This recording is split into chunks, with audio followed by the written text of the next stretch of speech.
देखिए कल हम लोगों ने भाग 2 के बारे में पढ़ा था संविधान के, जिसमें हम लोगों ने पढ़ा था नागरिकता के बारे में। भाग 1 में किसके बारे में पढ़ा था सुप्रिया, याद है? शिल्पा जी याद है? रोशनी जी याद है? जी सर। हाँ, बताइए। सर संघ राज्य क्षेत्र मतलब भारत देश के वेरी बारे। गुड। हाँ, तो ये भी याद करते जाना है कि भाग 1 में संघ और राज्य क्षेत्र के बारे में पढ़ा था, अनुच्छेद 1 से 4 तक। भाग 2 में नागरिकता के बारे में पढ़ा था, अनुच्छेद 5 से 11 तक। इसके बाद हम नागरिकता। लोग आज भाग 3 को अध्ययन करने वाले हैं और इसमें हम लोग मूल अधिकारों की बात करेंगे। इनकी बात हम लोग कब से कर रहे हैं, है ना? थोड़ी बहुत जी कि सर। मौलिक अधिकारों का उल्लंघन होगा, समझ पा रहे हो? या मौलिक अधिकारों को बढ़ावा मिलेगा। तो आज हम वही मौलिक अधिकार पढ़ रहे हैं और आपको बताऊं ये मौलिक अधिकार संविधान में यदि मौलिक अधिकार नहीं है तो आप ऐसा मानो कि जैसे आपके शरीर में आत्मा नहीं है, समझ पा रहे हो? हाँ यदि सर। आपके शरीर से चैतन्य निकाल दिया जाए, आत्मा निकाल दी जाए तो आपका शरीर काम करेगा क्या? नहीं करेगा। वैसे ही ये है। एक और तरीका मैं बता देता हूँ। इनकी महत्ता इस दृष्टि से आप लोग समझ लो, जैसे मोबाइल होता है और मोबाइल में बैटरी होती है। तो मोबाइल में बैटरी ना हो तो बैलेंस होते हुए भी कोई काम नहीं हो पाएगा। बैलेंस मतलब बुद्धि, है ना? तभी बुद्धि सब जगह चलती है, इधर-उधर। तो बैटरी का काम करता है मौलिक अधिकार, ठीक है? यानी कि मोबाइल में जैसा बैटरी का महत्व है, बैटरी के बिना कुछ नहीं होगा, ठीक है? समय तक नहीं बताएगा मोबाइल। तो ऐसे ही मूल अधिकारों के बिना हमारा संविधान भी जीर्ण-शीर्ण है, कोई मतलब नहीं है, ठीक है? आशा यह कि मूल अधिकार सबसे श्रेष्ठ और पवित्र और सर्वोच्च अधिकार हैं। क्या है? सर्वोच्च अधिकार। यानी कि अधिकार तो कई सारे प्रदान किए गए हैं, विधान तो कई सारे बनाए गए हैं, लेकिन सर्वोच्च विधान मौलिक अधिकार है। यानी कि सर्वोच्च विधि संविधान है देश के लिए और सर्वोच्च अधिकार मौलिक अधिकार है। ध्यान रखो। तो मूल अधिकार क्यों प्रदान किए गए हैं? तो देखो, मूल अधिकार प्रदान करने के कुछ उद्देश्य हैं। सबसे पहला उद्देश्य ये है कि सर्वांगीण विकास के लिए, व्यक्ति के किसके लिए वे प्रदान किए गए हैं, बोलिए? सर्वांगीण विकास। हाँ, सर्वांगीण विकास, ये शब्द बार बार प्रयोग करना पड़ेगा। मैंने एक शब्द और बोला था, ये सर्वोच्च अधिकार है। क्या बोला? सर्वोच्च अधिकार। सर्वोच्च अधिकार कैसे कहा? क्योंकि इन्हें सर्वोच्च संरक्षण प्राप्त है। क्या है बोलो? सर्वोच्च सर्वोच्च संरक्षण प्राप्त है। संरक्षण। सर्वोच्च संरक्षण का मतलब ये कि यदि आपके कोई मौलिक अधिकारों का उल्लंघन करेगा तो आप सीधे न्यायालय में जा सकते हो। समझ में आ रहा? चाहे जी कोई सर। निजी व्यक्ति करे या फिर कोई आपका राज्य करे। राज्य का मतलब अभी समझाऊंगा आगे, अनुच्छेद 12 में। राज्य करे यानी कि सरकार करे, सरकार का कोई व्यक्ति करे, सरकार की कोई संस्थान करे, सरकार का कोई अधिकारी करे, ये सब सरकार के अंतर्गत आती हैं। तो सर्वोच्च संरक्षण प्राप्त है, ठीक है? तो सर्वांगीण विकास के उद्देश्य से प्राप्त की गए हैं और इनके दो मूल उद्देश्य हैं। क्या है? एक मूल उद्देश्य राजनीतिक न्याय प्रदान करना। क्या है मूल उद्देश्य? राजनैतिक न्याय प्रदान करना। जो 3 प्रकार के सामाजिक, आर्थिक, राजनीतिक बनाए थे, तो राजनीतिक न्याय प्रदान करना, ये इसका उद्देश्य है। सर्वोच्च अधिकार है, चूंकि सर्वोच्च संरक्षण है ये, ठीक है ना? और राजनीतिक न्याय प्रदान करती है, सर्वांगीण विकास हेतु आवश्यक है।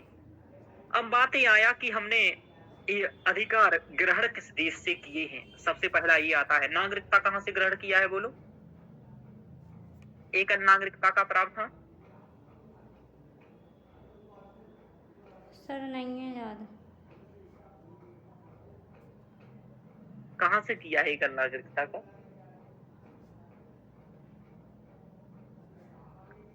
एक मिनट।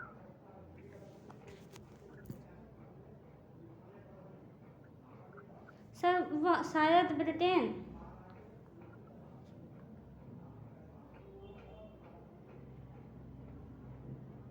पता नहीं है सर। एक बार सर्च करिएगा, मुझे भी ध्यान नहीं आ रहा है। जी सर। चलिए, शायद ब्रिटेन ही होना चाहिए, पता देख लो एक बार, सर्च कर लेना। उसमें नहीं पढ़ाया मैंने, है ना? चलिए, तो ये हम लोगों ने क्या कहा कि सर्वांगीण विकास के लिए हैं, लेकिन जो हमने मौलिक अधिकार हैं ये कहाँ से दिए हैं? ये लिए हैं हमने अमेरिका। अमेरिका से। कहाँ से? हाँ, तो संयुक्त राज्य अमेरिका से ये उत्प्रेरित थे, यानी कि बिल ऑफ राइट्स से प्रेरित थे। अभी यानी कि मूल अधिकारों के बारे में हमें किस देश से तुलना करनी पड़ेगी? जब मूल अधिकारों की संविधान से तुलना करनी पड़ेगी, यानी कि अमेरिका के संविधान से तुलना करनी पड़ेगी। वहां के मौलिक अधिकार में और हमारे यहाँ के मौलिक अधिकार में क्या अंतर है?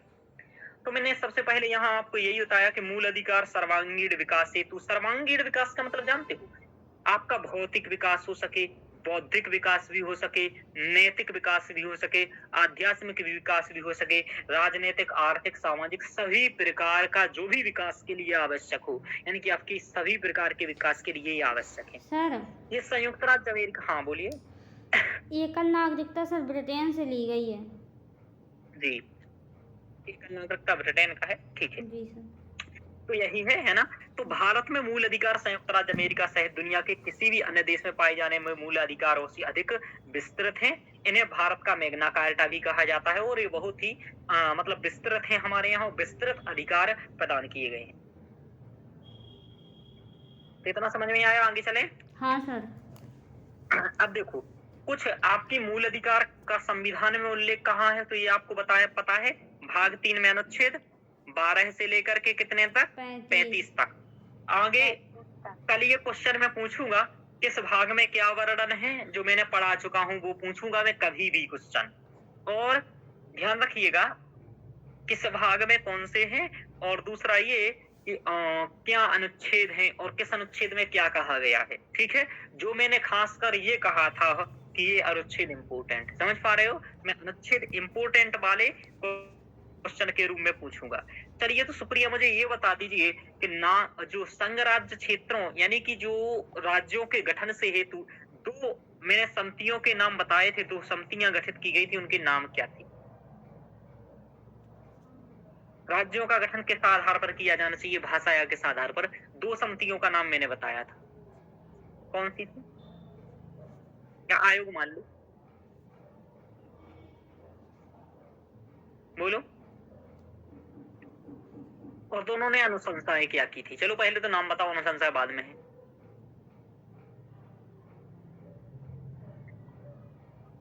चलो शिल्पा जी बताओ, कौन से 2 समितियां गठित की थी? सुन रही हो शिल्पा जी?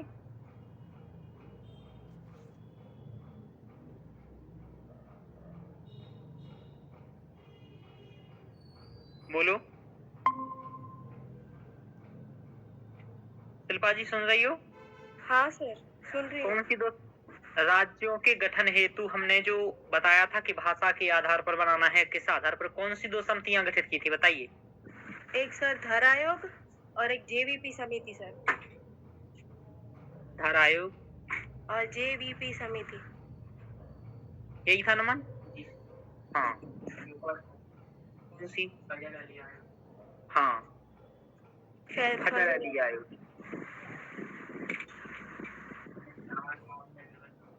हाँ, और यही सबसे इम्पोर्टेंट था। जेवीपी तो वो ठीक है, जवाहरलाल नेहरू वाली जेवीपी समथिंग। हाँ, वो तो सब ये है, ठीक है। वो उससे नहीं बना, उन्हें मजबूरी में बनाना पड़ा। वो तो बनाएंगे, वो तो क्या ही बताऊं, उनकी अनुशंसा वो तो ठीक है, वो तो कार्यपालिका आदेश को देना ही पड़ेगा। चलिए, बहुत वो बहुत आगे चल चुका था। चलिए, तो ये आप लोगों ने देखा है, समितियों के बारे में कई बार पूछा जाता है, इसलिए थोड़ा सा ध्यान रखना है ना। आगे चलते हैं, मौलिक अधिकारों के बारे में समझ में आ गया इतना। अब देखो, मौलिक अधिकारों की कुछ विशेषताओं के बारे में पढ़ेंगे, और ये इम्पोर्टेंट है, आपसे सीधा पूछ लेगा। कहाँ? एक तो पीसीएस में सीधे पूछेगा, और अब आपसे पूछेगा मौलिक अधिकारों का महत्व क्या है। तो मौलिक अधिकारों का महत्व आप अभी नहीं समझ पाओगे। मौलिक अधिकारों का महत्व आप तब समझ पाओगे जब पढ़ लोगे मौलिक अधिकार, ठीक है? तो आप उदाहरण सहित बता पाओगे कि क्या महत्व है इनका। जैसे आपको कहना है कि सामाजिक, आर्थिक, सामाजिक न्याय प्रदान करने में मदद करते हैं, कैसे? तो आपको आरक्षण वाला प्रावधान बताना पड़ेगा, समझ में आ रहा? अस्पृश्यता का अंत वाला बताना पड़ेगा। तो इसके महत्व की परिचर्चा हम बाद में करेंगे। अभी हम ये देखते हैं कि हमने क्या बताया कि सर्वांगीण विकास इत्यादि मैंने बता दिया है आपको, है ना? चलिए आगे चलते हैं।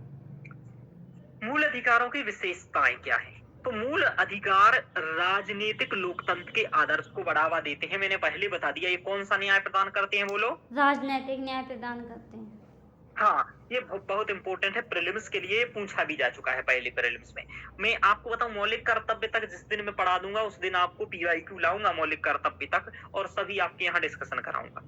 ये कार्यपालिका के अत्याचार और विधायिका के मनमाने कानून पर सीमा लगाते हैं ताकि एक सत्तावादी या निरंकुश शासन की स्थापना को रोका जा सके। यानी कि इसकी व्यवस्था ये है कि ये कार्यपालिका भी लोगों के अधिकारों का हनन न कर सके, ना ही विधायिका कर सके। इसलिए ये निरंकुश होने की स्थिति को या सत्तावादी होने की स्थिति को रोकता है। समझ में आ रहा? जी सर। समझ में आ रहा? हाँ सर। हाँ, यानी कि अधिनायकवाद को रोकता है ये। चलिए, इनका उद्देश्य क्या है मूल अधिकारों का? मूल अधिकारों का उद्देश्य ही ये दिखाता है कि विधि का शासन, रूल ऑफ लॉ, क्या है बोलो? विधि का शासन यानी कि रूल ऑफ लॉ। हाँ, सुप्रीम कोर्ट ने अनुच्छेद 14 के तहत ये कहा भी है कि अनुच्छेद 14 विधि के शासन की स्थापना करता है। तो इस सुप्रीम कोर्ट का भी ये कथन है, अभी इसके बारे में बात करेंगे, और ये आपके मेंस में क्वेश्चन बनेगा विधि के शासन का। जब मैं अनुच्छेद 14 पढ़ा रहा हूँगा अभी, तब मैं इसके बारे में बताऊंगा, और वहां विधि के शासन के बारे में डिटेल्स में हम चर्चा करेंगे, और इसका एक उत्तर भी आपको लिखना होगा, ठीक है? और उत्तर लिख करके चेक कराएंगे तो अच्छी बात है, नहीं कराएंगे तो और अच्छी बात है ना? आपका सिलेक्शन नहीं होगा तो इससे आपके दुश्मनों को खुशी होगी, ठीक है? मुझे कोई फर्क पड़ेगा नहीं। चलिए, तो विधि का शासन का मतलब क्या है कि विधि का शासन ये हुआ कि विधि के शासन के बारे में जो होगा आगे हम बताएंगे, डिटेल्स में चर्चा करेंगे। तो विधि के शासन की बात करते हैं। कैसे विधि के शासन? देखो, यदि मौलिक अधिकारों का उल्लंघन कोई करता है ना, तो इन्हें सर्वोच्च संरक्षण प्राप्त है। समझ में आ रहा? इसका मतलब क्या है कि विधि का शासन है, किसी व्यक्ति विशेष का शासन नहीं है, वरना यदि व्यक्ति विशेष का होता तो इन्हें संरक्षण प्राप्त नहीं होता। चलिए आगे चलिए, कि हम देखेंगे विधि का शासन क्या है, ये VDIC का क्या कहना है, इसके बारे में आगे हम इसकी बात करें। चलिए, ये न्यायालय में विचार योग्य प्रकृति के हैं, यानी कि इन पर न्यायालय यदि इनका कोई उल्लंघन करता है तो ये न्यायालय में विचार योग्य हैं, यानी कि न्यायालय इन पर विचार कर सकती है। यदि कभी किसी के मूल अधिकार का उल्लंघन होता है तो इनके प्रदर्शन के लिए न्यायालय में आप जा सकते हैं, ठीक है ना? ये वाली बात है। तो समझ में आया? इतना सुप्रिया बोलना भी है ना, केवल मूक दर्शक की तरह सुनते नहीं रहना है कि चुपचाप बैठे रहो। अधिकार राज्य के विरुद्ध नागरिकों के दावे हैं, ना कि नागरिकों के विरुद्ध राज्य के दावे हैं। ये UPSC 2017 में आया है और ऐसे ही ये स्टेटमेंट पूछ लेता है, यानी कि अधिकार राज्य के विरुद्ध नागरिक के दावे हैं, यानी कि राज्य के लिए ये नकारात्मक है। किसके लिए नकारात्मक है बोलो? राज्य के लिए। हाँ, नकारात्मक है। और व्यक्ति के लिए क्या है? सकारात्मक। सकारात्मक है। क्यों है व्यक्ति? क्योंकि राज्य के लिए नकारात्मक इसलिए है कि राज्य इनका उल्लंघन नहीं कर सकता। समझ में आ रहा? ठीक है, राज्य को इनको, जैसे कि कोई अधिकार है, मान लो हमारा कोई, जैसे बोलने का हमारा अधिकार है, तो हमें यदि सरकार के विरुद्ध ही बोलना हो तो हम बोल सकते हैं। तो सरकार के विरुद्ध बोलना तो सरकार को नकारात्मक हुआ कि नहीं हुआ? हाँ सर। लेकिन व्यक्ति के पास ये दावा है जो सरकार के, तो अधिकार राज्य के विरुद्ध नागरिक के दावे हैं, यानी कि नागरिक राज्य के विरुद्ध बोलेंगे तो राज्य परेशान होगा, राज्य को नकारात्मक लगेगा। लेकिन नागरिकों के विरुद्ध राज्य के नहीं है, यानी कि ऐसा नहीं कि यदि सरकार की आलोचना नागरिक कर रहे हैं तो सरकार उठा करके सबको, है ना, मोक्ष मिला दे। हाँ, तो ये नहीं करेगा कि मोक्ष मिला प्राप्त करवा दिया आपको, है ना, मरणैव मोक्षः। चलिए, ये नहीं करेगा। हाँ, तो ये सब नहीं कर सकता, तुम्हारी हृदय की ग्रंथियों को नहीं खोल सकता है ना, क्योंकि न्यायालय आपको इसको क्यों नहीं कर सकता ऐसा? क्योंकि सर्वोच्च संरक्षण प्राप्त है। अब कुछ शब्दों को तुम लोग क्या करो ना, भले 20 शब्द यूज किया करो, लेकिन अच्छे अच्छे शब्द सीख लो, वही दिन भर बोलो। चलो आगे चलते हैं। देखो, अनुल्लंघनीय अथवा स्थायी प्रकृति के नहीं है, यानी कि इसे संसद द्वारा संविधान की, अच्छा ये बताओ, क्या मूल अधिकारों को कम किया जा सकता है? किया जा सकता है। क्यों नहीं किया जा सकता? ना हटाया जा सकता, हटाया भी जा सकता है, किया जा सकता है, न्यून भी हटाया किया जा जाता है सकता बुनियादी है। ढांचे को छोड़कर। बुनियादी ढांचे का उल्लंघन किए बिना। हाँ, न्यून का ये है कि देख जब लग रहा है कि भाई ऐसा नहीं करना है, ठीक है, जैसे कि मान लो तुम क्या अभी एक उद्देश्य ये है, मैं आपको एक उदाहरण बताता हूँ इसको, जैसे है कि धर्म को बढ़ावा देने के लिए तुम कर सकती हो प्रयास, समझ में आ रहा, लेकिन सिचुएशन ये बन जाए कि धर्म को बढ़ावा दे करके लोग हिंसा को बढ़ावा देने लगे, समझ में आ रहा, तो जी हो सर। सकता है न्यायालय ये कह दे, सरकार को ऐसी विधि बनाना पड़े कि भाई धर्म को बढ़ावा दे सकते हो लेकिन घर के अंदर, या फिर असामान्य तरीके से। तुम्हें ऐसा नहीं कि चुनावी जैसा प्रचार कर रहे हो ना, इस तरीके से तुम प्रचार करो। क्यों? क्योंकि राज्य से इसकी संप्रभुता, एकता, अखंडता क्या हो रही है, दिक्कत आ रही है। तो इन न्यून भी कर सकते हैं, कम भी कर सकते हैं, हटा भी सकते हैं, लेकिन मूल ढांचे का उल्लंघन किए बिना। तो सब कर सकते हो मूल अधिकारों के साथ। समझ में आया? जी सर। समझ पा रहे हो, है हाँ, ना? सर। तो क्या संसद ने मूल अधिकारों को हटा सकती है? हाँ, हटा सकती है। ठीक है, ध्यान रखना। कथन यही होगा, कहेगा कथन 1, संसद मूल अधिकारों को हटा सकती है। दूसरा, कथन 2, मूल ढांचे का उल्लंघन किए बिना। क्या कथन 1 सही है? सही है। कथन 2 सही है? 2 सही है। कथन 1 की कथन 2 सही व्याख्या कर रहा है? हाँ, सही व्याख्या कर रहा है। समझ पा रहे हो आप? जी सर। इस टाइप से क्वेश्चन बनेगा यूपीएससी में। चलो, तो देखो ये लिखा हुआ है यहाँ कि इसे संसद द्वारा संविधान की मूल संरचना को प्रभावित किए बिना केवल संविधान संशोधन द्वारा ही संशोधित किया जा सकता है। संशोधित करने का मतलब समझ में आ रहा तुम लोगों को? जी सर। कुछ भी कर सकती है वो, समाप्त भी कर सकती है, मतलब निरसन, परिवर्धन या संशोधन सब कुछ कर सकती है वो, केवल मूल संरचना को प्रभावित किए। छोड़कर, यानी कि बुनियादी संरचना को छोड़कर। हाँ, तो ये केशवानंद भारती से स्पष्ट है। ठीक है, चलो हाँ आगे सर। चलते हैं। सभी व्यक्तियों को उच्चतम न्यायालय द्वारा बिना किसी भेदभाव की इनकी गारंटी दी गई है। और अभी वो क्या नाम इनका, चंद्रचूड़ जी है, एक जगह वो अभी भाषण दे रहे थे, वो वही यही कह रहे थे कि न्यायालय के द्वार सभी के लिए खुले हैं, यहाँ कोई भी बिना किसी भेदभाव की आ सकता है। आपके अधिकारों का संरक्षण करना सर्वोच्च न्यायालय का मूल कर्तव्य। समझ में आ रहा? जी सर। ऐसा कह रहे थे। तो देखो अब मूल अधिकार हैं कितने? मूल अधिकार वर्तमान में कितने मूल अधिकार हैं? संविधान के समय कितने मूल अधिकार थे, बोलो? सर 7। हाँ, इन लोगों को भी बोलना है यदि तुम लोगों को आता हो तो, है ना शिल्पा जी? केवल सुनते नहीं रहना है, Supriya. Okay sir, okay sir. हाँ, वर्तमान में कितने हैं? 6। हाँ, तो 6 के नाम याद है किसी को? 6 के, हाँ सर है याद। तो सुनाओ सुप्रिया, याद हो 6 मूल अधिकारों के नाम को? शिल्पा जी याद है 6 मूल अधिकारों का नाम?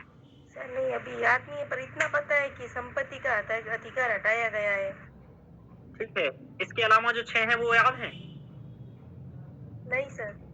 हाँ, इसका मतलब आपने पहले शुरुआत के लेक्चर नहीं पढ़े हैं और मेरी बात नहीं मानी है, क्योंकि वहां में पढ़ा चुका था। सर मैंने 3 लेक्चर देखे हैं और आगे वाले बात सर, समानता का अधिकार, स्वतंत्रता का अधिकार, हाँ, शोषण के विरुद्ध अधिकार, और सांप्रदायिकता का अधिकार। Very good. और सर, शिक्षा का अधिकार। शिक्षा का अधिकार। हाँ, ये मैंने मतलब पहले पढ़े थे, मुझे और याद नहीं है। कब पढ़े थे? बचपन में? नहीं सर, हाँ सर पढ़ा, पॉलिटी में था, लेकिन अभी नहीं पढ़े मैंने। अभी तुम्हारा कपड़ा आ गया है?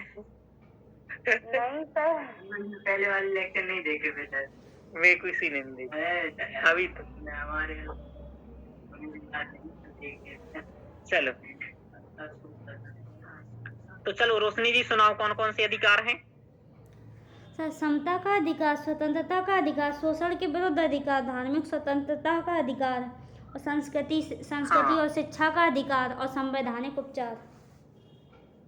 Very good. तो पहला है समता का अधिकार, जो है अनुच्छेद 14 से लेकर के 18 18 तक। जी हाँ, तो ये सभी अब मैं आपको सरलता में बता रहा हूँ अभी कि ये क्या है कि 14 से 18 तक है समता का अधिकार। तो पहले मोटा मोटा याद करना है। फिर है स्वतंत्रता का अधिकार दूसरे नंबर पर, जो कि 19 से 22 तक है। तीसरे की यदि बात करें हम, तो तीसरा है यहाँ देखो शोषण के विरुद्ध अधिकार, जो कि अनुच्छेद 23 और 24 में वर्णित है। फिर इसके अलावा है धार्मिक स्वतंत्रता का अधिकार, जो कि 25 से 28 तक। फिर है संस्कृति और शिक्षा संबंधी अधिकार, जो कि 29 और 30 है। इसके बाद एक है संवैधानिक उपचारों का अधिकार, जो अनुच्छेद 32 है। अब ये कल रट के आना है, समझ में आ रहा अभी समझने की बात? जी सर। ठीक है सुप्रिया? जी सर। हाँ, तो और कुछ विशेषताएं समझ लीजिए आप मूल अधिकारों की। देखो, मूल अधिकारों की और विशेषताओं में यह है कि राज्य के हस्तक्षेप के विरुद्ध लोगों की स्वतंत्रता की रक्षा करता है, यानी कि राज्य आपको हस्तक्षेप नहीं कर सकता है, सरकार आपको हस्तक्षेप नहीं कर सकती। यदि करती है तो आपको स्वतंत्रता प्रदान करते हैं कौन? मूल अधिकार। मूल अधिकार निरपेक्ष नहीं बल्कि सापेक्ष है। ये कथन पूछा जा सकता है यूपीएससी में। मूल अधिकार निरपेक्ष नहीं है बल्कि सापेक्ष है, यानी कि ये युक्ति युक्त प्रतिबंधों के अधीन है। देखो, इसका मतलब ये है कि आपको अधिकार मिले हैं, इसका मतलब ये नहीं कि आप उन अधिकारों का उल्लंघन करेंगे। जैसे कि आपको बोलने का अधिकार है, लेकिन कुछ भी बोलने का अधिकार नहीं है। समझ में आ रहा? यानी कि हिंसा को भड़काने का, देश को के विरुद्ध बोलने का अधिकार नहीं है। ठीक है? जी सर। तो युक्ति युक्त निर्बंध है, यानी कि सापेक्ष है। किस चीज के सापेक्ष? यानी कि दूसरे लोगों के सापेक्ष। समझ में आ रहा? ध्यान रखो। तो इस तरह के प्रतिबंध युक्ति युक्त थे या नहीं, इसका निर्णय न्यायालय द्वारा किया जाता है। यानी कि युक्ति युक्त निर्बंधन लगाया जाता है, और वो निर्बंधन का निर्णय कौन करता है? सर्वोच्च न्यायालय। ध्यान रखो, ये व्यक्तिगत स्वतंत्रता और सामाजिक नियंत्रण के मध्य संतुलन करते हैं। देखो, इनका मतलब ये है कि आपका व्यक्तिगत विकास भी हो सके और इससे समाज भी प्रभावित ना हो। क्या क्या बोलो? व्यक्ति का सुप्रिया? विकास भी हो सके और समाज प्रभावित ना हो। हाँ शिल्पा जी, बार बार भाग क्यों रही हो? चलिए, तो व्यक्ति की स्वतंत्रता प्रभावित ना हो। अरे सर आज थोड़ा काम आ गया था इसलिए सर गई थी और बीच में। हाँ, बहुत अच्छा। सामाजिक है ना, सामाजिक दिक्कत ना हो, यानी कि समाज भी प्रभावित ना हो और व्यक्तिगत स्वतंत्रता भी बनी रही, इसका भी विकास हो सके। इन दोनों के मध्य सामंजस्य है। जैसे कि आप बोलो, लेकिन ऐसा नहीं कि एक मंच पर खड़े होकर के आप गालियां दे रहे हैं। समझ में आ रहा? जी सर। इससे क्या होगा? समाज और बच्चे प्रभावित होंगे। ठीक है? तो हाँ सर। अच्छे जो देश होते हैं ना, वहां ऐसा नहीं होता है। लोग ऐसे जैसे अपने यहाँ पब्लिकली कोई गाली देने लगता है। समझ में आ रहा? दूसरे देशों में ऐसा पब्लिकली गाली नहीं देगा। यहाँ तो पुलिस भी देखती रहेगी, गाली दे रहा है तो क्या कौन सा गलत थोड़ी ना कर रहा है। समझ में आ रहा? जी सर। है ना? तो गाली देने से कोई फर्क नहीं पड़ता है यहाँ। तो ऐसा है, हालांकि कोई ठीक से होगा तो रोक भी सकता है, लेकिन कोई फर्क नहीं पड़ता है यहाँ। तो ये है दिक्कत। आगे चलते हैं। यहाँ तक कि आपको देखो, गाना बजा करके सुनने का अधिकार है। समझ पा रहे हो? डीजे बजा करके सुनो, लेकिन दूसरों को दिक्कत ना। यदि दिक्कत हो रही है तो समाज फिर आपको रोक सकता है। चलिए, तो यानी कि ये व्यक्तिगत स्वतंत्रता और सामाजिक नियंत्रण के मध्य संतुलन बनाते हैं। यद्यपि ये सभी मूल अधिकार राज्य की मनमानी कार्यवाही के खिलाफ उपलब्ध हैं, जबकि उनमें से कुछ निजी व्यक्तियों के कार्यों के खिलाफ भी उपलब्ध हैं। देखो, क्वेश्चन आता है कि क्या ये सरकार के विरुद्ध ही या निजी व्यक्तियों के विरुद्ध भी हैं? तो आपको बताऊं, कुछ मौलिक अधिकार निजी व्यक्तियों के विरुद्ध भी है। समझ में आ रहा? जी जैसे सर। जैसे कि आपसे है कि समता का अधिकार। समझ में आ रहा? हाँ सर। कि समानता का अधिकार हो, लेकिन आप कोचिंग में जाकर के कहने लगो, भाई इसको तुम पढ़ा रहे हो तो हमें भी पढ़ाओ। समझ में आ रहा? समानता का अधिकार है भाई। समझ में आ रहा? पैसे वैसे से हमें मतलब नहीं, वो समानता का अधिकार है। समझ में आ रहा? तो ऐसे तुम नहीं कह सकते हो किसी से। दूसरा ये कि कोई टिकट मूवी देखने गए हो? जाते ही हैं। तो मूवी देखने जाते हैं तो कोई 180 वाला टिकट लेता है, कोई 100 रुपए का टिकट लेता है। समझ में आ रहा? तो उसके अनुसार उसे सीट बैठने को मिलती है। समझ में आ रहा? जी सर। तो जहां से 180 वाला टिकट लेकर के आप बैठ रहे हैं, वहां से थोड़ा मूवी अच्छे से आपको देखते हैं आप, अच्छा लगता है देखने में। और जहां 100 रुपए वाला टिकट होगा, वहां से कम अच्छी से देख पाते हैं आप मूवी, थोड़ा सा, है ना? तो आप ये नहीं कह सकते भाई इसको दिखा रहे हो तो मुझे भी इतना ही में देखना है। मतलब यहाँ ये कि आप ट्राइब निजी स्थान पर समता की बात नहीं कर पाओगे। समझ में आ रहा? जी सर। हाँ, तो ऐसे कि कुछ ऐसे अधिकार हैं जो आप के राज्य के विरुद्ध के साथ ही साथ निजी व्यक्तियों के खिलाफ भी उपलब्ध हैं। ध्यान रखो, इनमें से कुछ प्रकृति में नकारात्मक हैं, राज्यों के प्राधिकार पर सीमा लगाती हैं, जबकि अन्य प्रकृति में सकारात्मक हैं, व्यक्ति को कुछ विशेष अधिकार प्रदान करती हैं। यानी कि कुछ अधिकार नकारात्मक हैं और कुछ सकारात्मक हैं। ठीक है, ध्यान रखो। जैसे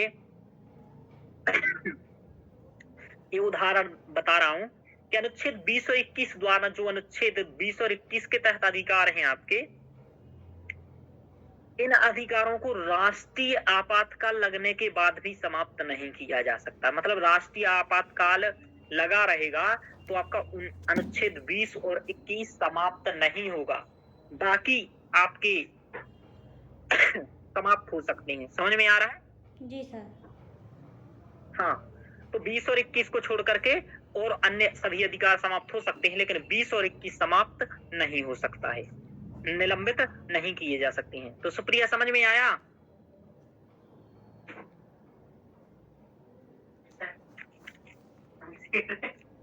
चलो अनुच्छेद 19 द्वारा गारंटीकृत 6 मूल अधिकार केवल विदेशी आक्रमण के आधार पर स्वतः निलंबित हो जाते हैं, सशस्त्र विद्रोह के आधार पर नहीं। यानी कि देखो, जब विदेशी क्या होता है, जो राष्ट्रपति आपातकाल लगता है वो 3 कारणों से लगता है। कितने कारणों से लगता है बोलो? 3 कारणों से सर। कौन कौन से हैं बताओ? बाह्य आक्रमण, ठीक है, सशस्त्र विद्रोह, ठीक है, सर ये कि याद नहीं आ रहा। सर युद्ध। आंतरिक अशांति। ओके, युद्ध। युद्ध, बाह्य आक्रमण या सशस्त्र विद्रोह। समझ में आ रहा? जी। अलग अलग है, ठीक है। तो ये है, तो युद्ध, बाह्य आक्रमण और सशस्त्र विद्रोह 3 आधार पर क्या होगा, आपके ये राष्ट्रीय आपातकाल लगाया जाएगा। अब देखो, बाह्य आक्रमण का मतलब और ये इसमें ये अंतर है। देखो, युद्ध का मतलब होता है दोनों लड़ना चाह रहे हैं। समझ में आ रहा? लेकिन बिना तैयारी के कोई आक्रमण कर दिया तब। समझ में आ गया? मतलब पहले से थोड़ा बहुत और भी अंतर है। तो ये मतलब ये 3 कारण हो सकते हैं ऐसा। बात यह है कि इन दोनों में, युद्ध में और बाह्य आक्रमण, एक ही बात आ रही है कि देखो होना लड़ाई ही है। समझ में आ रहा? अधिकार समाप्ति होना है। दिक्कत है तीसरे वाले की। पहले ये सशस्त्र विद्रोह शब्द की जगह एक आंतरिक अशांति था, लेकिन बाद में 1975 के बाद संशोधन करने के बाद ये सशस्त्र विद्रोह शब्द को अनुप्रयोग कर दिया गया। इसको हम आगे आपको जब आपातकाल पढ़ा रहे होंगे संघवाद में, ठीक है, जब संघवाद टॉपिक्स पढ़ाऊंगा मैं, तभी मैं तीनों आपातकाल पढ़ाऊंगा, यानी कि राष्ट्रीय आपातकाल, राष्ट्रपति शासन और वित्तीय आपातकाल, तीनों पढ़ाऊंगा। ठीक है, तो वहां मैं पढ़ाऊंगा। तो मेरा कहने का मतलब यह है कि यदि सशस्त्र विद्रोह के आधार पर होता है, ठीक है ना, जी, तो अनुच्छेद 19 का निलंबन नहीं किया जाएगा। लेकिन यदि युद्ध और बाह्य आक्रमण के आधार पर होता है तो 19 का भी निलंबन कर दिया जाएगा। यानी निलंबन का मतलब समाप्त, यानी कि आपका स्वतः निरस्त हो जाएगा। अच्छा ये जो आक्रमण, समझ में आया? सर एक बार फिर से रिपीट कर दीजिए। हाँ, यानी कि आपका जो अनुच्छेद 19 है जी, इसे केवल विदेशी आक्रमण यानी कि बाह्य आक्रमण के आधार पर स्वतः निलंबित हो जाता है, लेकिन सशस्त्र विद्रोह के आधार पर नहीं। यानी कि यदि सशस्त्र विद्रोह हो रहा है देश के अंदर ही तो अनुच्छेद 19 का उल्लंघन नहीं किया, को निलंबित नहीं किया जा सकता है। कारण ये है, देखो, हो सकता है सरकार ही परेशान कर रही हो, आंतरिक दिक्कत, समझ में आ रहा, एक सी राजनीतिक कारकों के मामले में से ही आंतरिक अशांति हो, तो लोगों को बोलने का अधिकार तो होना चाहिए ना, समझ पा रहे हो? जी सर। हाँ, ये सभी चीजें। और अनुच्छेद 19 का करने का मतलब समझते हो तुम लोग? हाँ सर। मीडिया सब खत्म, समझ में आ रहा? जी सर। हाँ, यानी कि संचार के साधन खत्म, सोशल मीडिया खत्म, सब खत्म कर देंगे वो। सभी तो सर, इंटरनेट का बात और कारखाना। अभिव्यक्ति की स्वतंत्रता, घूमने फिरने, व्यापार करने, संघ हाँ, बनाने, हाँ। भाषण तो देने, घर में सब। बने रहोगे फिर कुछ कहोगे क्या? समझ में आ, बहुत सारा दिक्कत है। हाँ तो ये सर। है। अब देखो इसमें से, अब देखो ये है इनके प्रवर्तन का दायरा। संविधान अनुच्छेद 31 का संपदाओं के अर्जन संबंधी कानून करने का अधिकार। 9वीं अनुसूची में शामिल कुछ कृत्यों पर सत्यापन कतिपय नीति निर्देशकों को प्रभावी बनाने में। यानी कि देखो इनके प्रवर्तन में कुछ सीमाएं भी हैं जो इंदिरा गांधी के समय लगभग जोड़े गए थे, जैसे 31 का संपदाओं के अर्जन का प्रावधान करने वाले कानून है, तो उनमें आप नहीं जा सकते हो। समझ में आ रहा? अनुच्छेद 31 का जैसे 9वीं अनुसूची में जो कानून शामिल हो गए हैं उनके विरुद्ध नहीं जा सकते हो आप न्यायालय। हालांकि न्यायिक समीक्षा के अंतर्गत आ गए हैं ये IR कोहिलोवाद के माध्यम से। अनुच्छेद 31 गा में क्या है कि कुछ नीति निर्देशक तत्वों को प्रभावी बनाने वाले जो कानून है उसके विरुद्ध फिर आप इनके उसमें नहीं जा पाओगे। समझ पा रहे हो? जी सर। तो ये कुछ सीमाएं हैं, लेकिन ये सभी सीमाएं आप ऐसा मान के चलो न्यायिक पुनरावलोकन के दायरे में है। किसके दायरे में है? न्यायिक पुनरावलोकन के दायरे में। हाँ चलिए, तो ये यानी कि ये ठीक है, इतना ये है। तो मौलिक अधिकारों की विशेषताएं क्या हैं? ये जो मैंने ऊपर बताए हैं इन्हीं चीजों को लेकर के आपसे क्वेश्चन प्रीलिम्स में बनेगा। यदि समझ गए होंगे आप तो अच्छा है, नहीं समझे होंगे तो मैं क्या ही कर सकता हूँ, क्योंकि बोल तो रहे नहीं है। चलिए, तो सुप्रिया सुन रही हो? हाँ सर। चलिए, अब देखो, अब हम लोग पढ़ेंगे सबसे पहले अनुच्छेद 12 और 13। कौन सा पढ़ेंगे? अनुच्छेद 12 और 13। अनुच्छेद 12 और 13 जो कि समता का अधिकार नहीं है, समता के अधिकार से पहले है। यानी कि ये दोनों अधिकार कुछ अलग बातें बताते हैं। तो इन 12 और 13 के बारे में हम थोड़ा सा पढ़ेंगे और फिर हम एक एक अधिकार को, समता का अधिकार, स्वतंत्रता का अधिकार, ऐसा करके पढ़ेंगे। चलिए,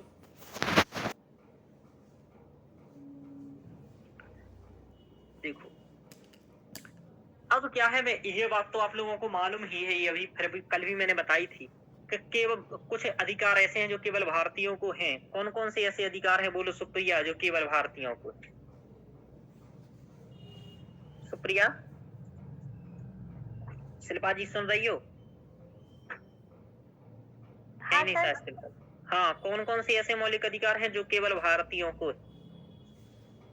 सर, जो नागरिकों को अधिकार प्राप्त है। हाँ, विदेशियों को नहीं है। सर, अनुच्छेद 15, 16, 19, 29, 30। 30 नहीं है। 30 है सर? हाँ, 30 भी। वेरी गुड, देख के बोला कि याद था? नहीं सर, इतनी जल्दी कहाँ से देखूंगी, कल ही आपने बताए थे तो मैं, मतलब इनने बताए थे रोशनी जी ने, तो मैंने याद कर लिए। चलिए, हाँ, तो 15, 16, 19, 29, 30 ये लिखा हुआ है, केवल नागरिकों को प्राप्त है, विदेशियों को नहीं। नागरिक और विदेशियों में ये दोनों में हमने अंतर बता दिया था। दोनों को उपलब्ध है, दोनों के लिए उपलब्ध है वो 14, 20 और 28 सब कुछ प्राप्त है ना, यानी कि इनको छोड़ करके सब प्राप्त है। चलिए, अब देखो आगे हम लोग चलते हैं। सर 14 मतलब सर 14, 20, 28 ये सभी को प्राप्त है। हाँ, मतलब बाकी 15, 16, 29, 30 छोड़ करके ना, हाँ। सभी अधिकार विदेशियों को प्राप्त है, चाहे वो 14 हो, है ना, 17 हो, 18 हो, 20 हो, 21 हो, 22 हो। 22 में भी कुछ दिक्कतें आती हैं, ज्यादा दिक्कत नहीं आती। वो तब दिक्कतें आती हैं जब कोई जैसे अपराधी देश का व्यक्ति है, यहाँ पकड़ा गया। हाँ सर, शत्रु शत्रु देश का राष्ट्र में ही आती हैं। हाँ, तो वो थोड़ा सा वहां आ जाता है, वरना वो भी सबको प्राप्त है। अब ऐसे आराम से रहो, यहाँ कोई दिक्कत नहीं है। ठीक है। जी सर। तो हिरासत में ऐसा नहीं कि आपको आप विदेशी हैं तो आपको यहाँ हिरासत में रख के मार ही डाले, नहीं सर, ऐसा नहीं। यही है ना अनुच्छेद 15, 16, 19, 29, 30 को छोड़कर जितने भी बाकी अनुच्छेद सब हैं सभी को प्राप्त है, विदेशियों प्लस भारतीय। हाँ चलिए, तो ये अच्छा है, बहुत अच्छी बात है ये तो। चलो आगे चलते हैं। अब देखो अनुच्छेद 12 और में क्या अंतर है और 13 में क्या है। तो अनुच्छेद 12 थोड़ा सा समझ लीजिए आप लोग, हम आपको बता देते हैं। 12 में कहा गया है कि राज्य की परिभाषा दी गई है। किसकी परिभाषा दी गई है? राज्य की परिभाषा। राज्य और बार अभी एक शब्द आ रहा था कि राज्य के विरुद्ध उपलब्ध है। मूल अधिकार किसके विरुद्ध उपलब्ध है? राज्य के विरुद्ध है सर। तो ये राज्य क्या कहलाता है, समझ में आ रहा है आप लोगों को? जी सर। ये बार एक शब्द कहेगा हर बार कि ना मौलिक अधिकार राज्य के प्रति लोगों के दावे हैं। तो ये राज्य क्या है? हाँ सर। तो राज्य को समझना पड़ेगा कि राज्य की परिभाषा के अंतर्गत क्या आएगा। तो मुझे बताओ कि राज्य की परिभाषा के अंतर्गत क्या आएगा, क्या मालूम है आप लोगों को? शिल्पा जी सुन रही हो? राज्य के अंतर्गत क्या आएगा, बोलो शिल्पा जी। हाँ सर सुन रही हूँ। राज्य के अंतर्गत क्या आएगा, मतलब राज्य का मतलब क्या समझते हो आप? क्यों सुप्रिया, क्या समझते हो राज्य का मतलब, बोलो। नमन, राज्य का मतलब क्या समझ रहे हैं? राज्य का मतलब सब कुछ। हाँ, इसमें थोड़ा सा अंतर है, मतलब सब कुछ तो है लेकिन कुछ चीजें छूटी हैं। रोशनी जी बताओ, क्या क्या राज्य के अंतर्गत आता है?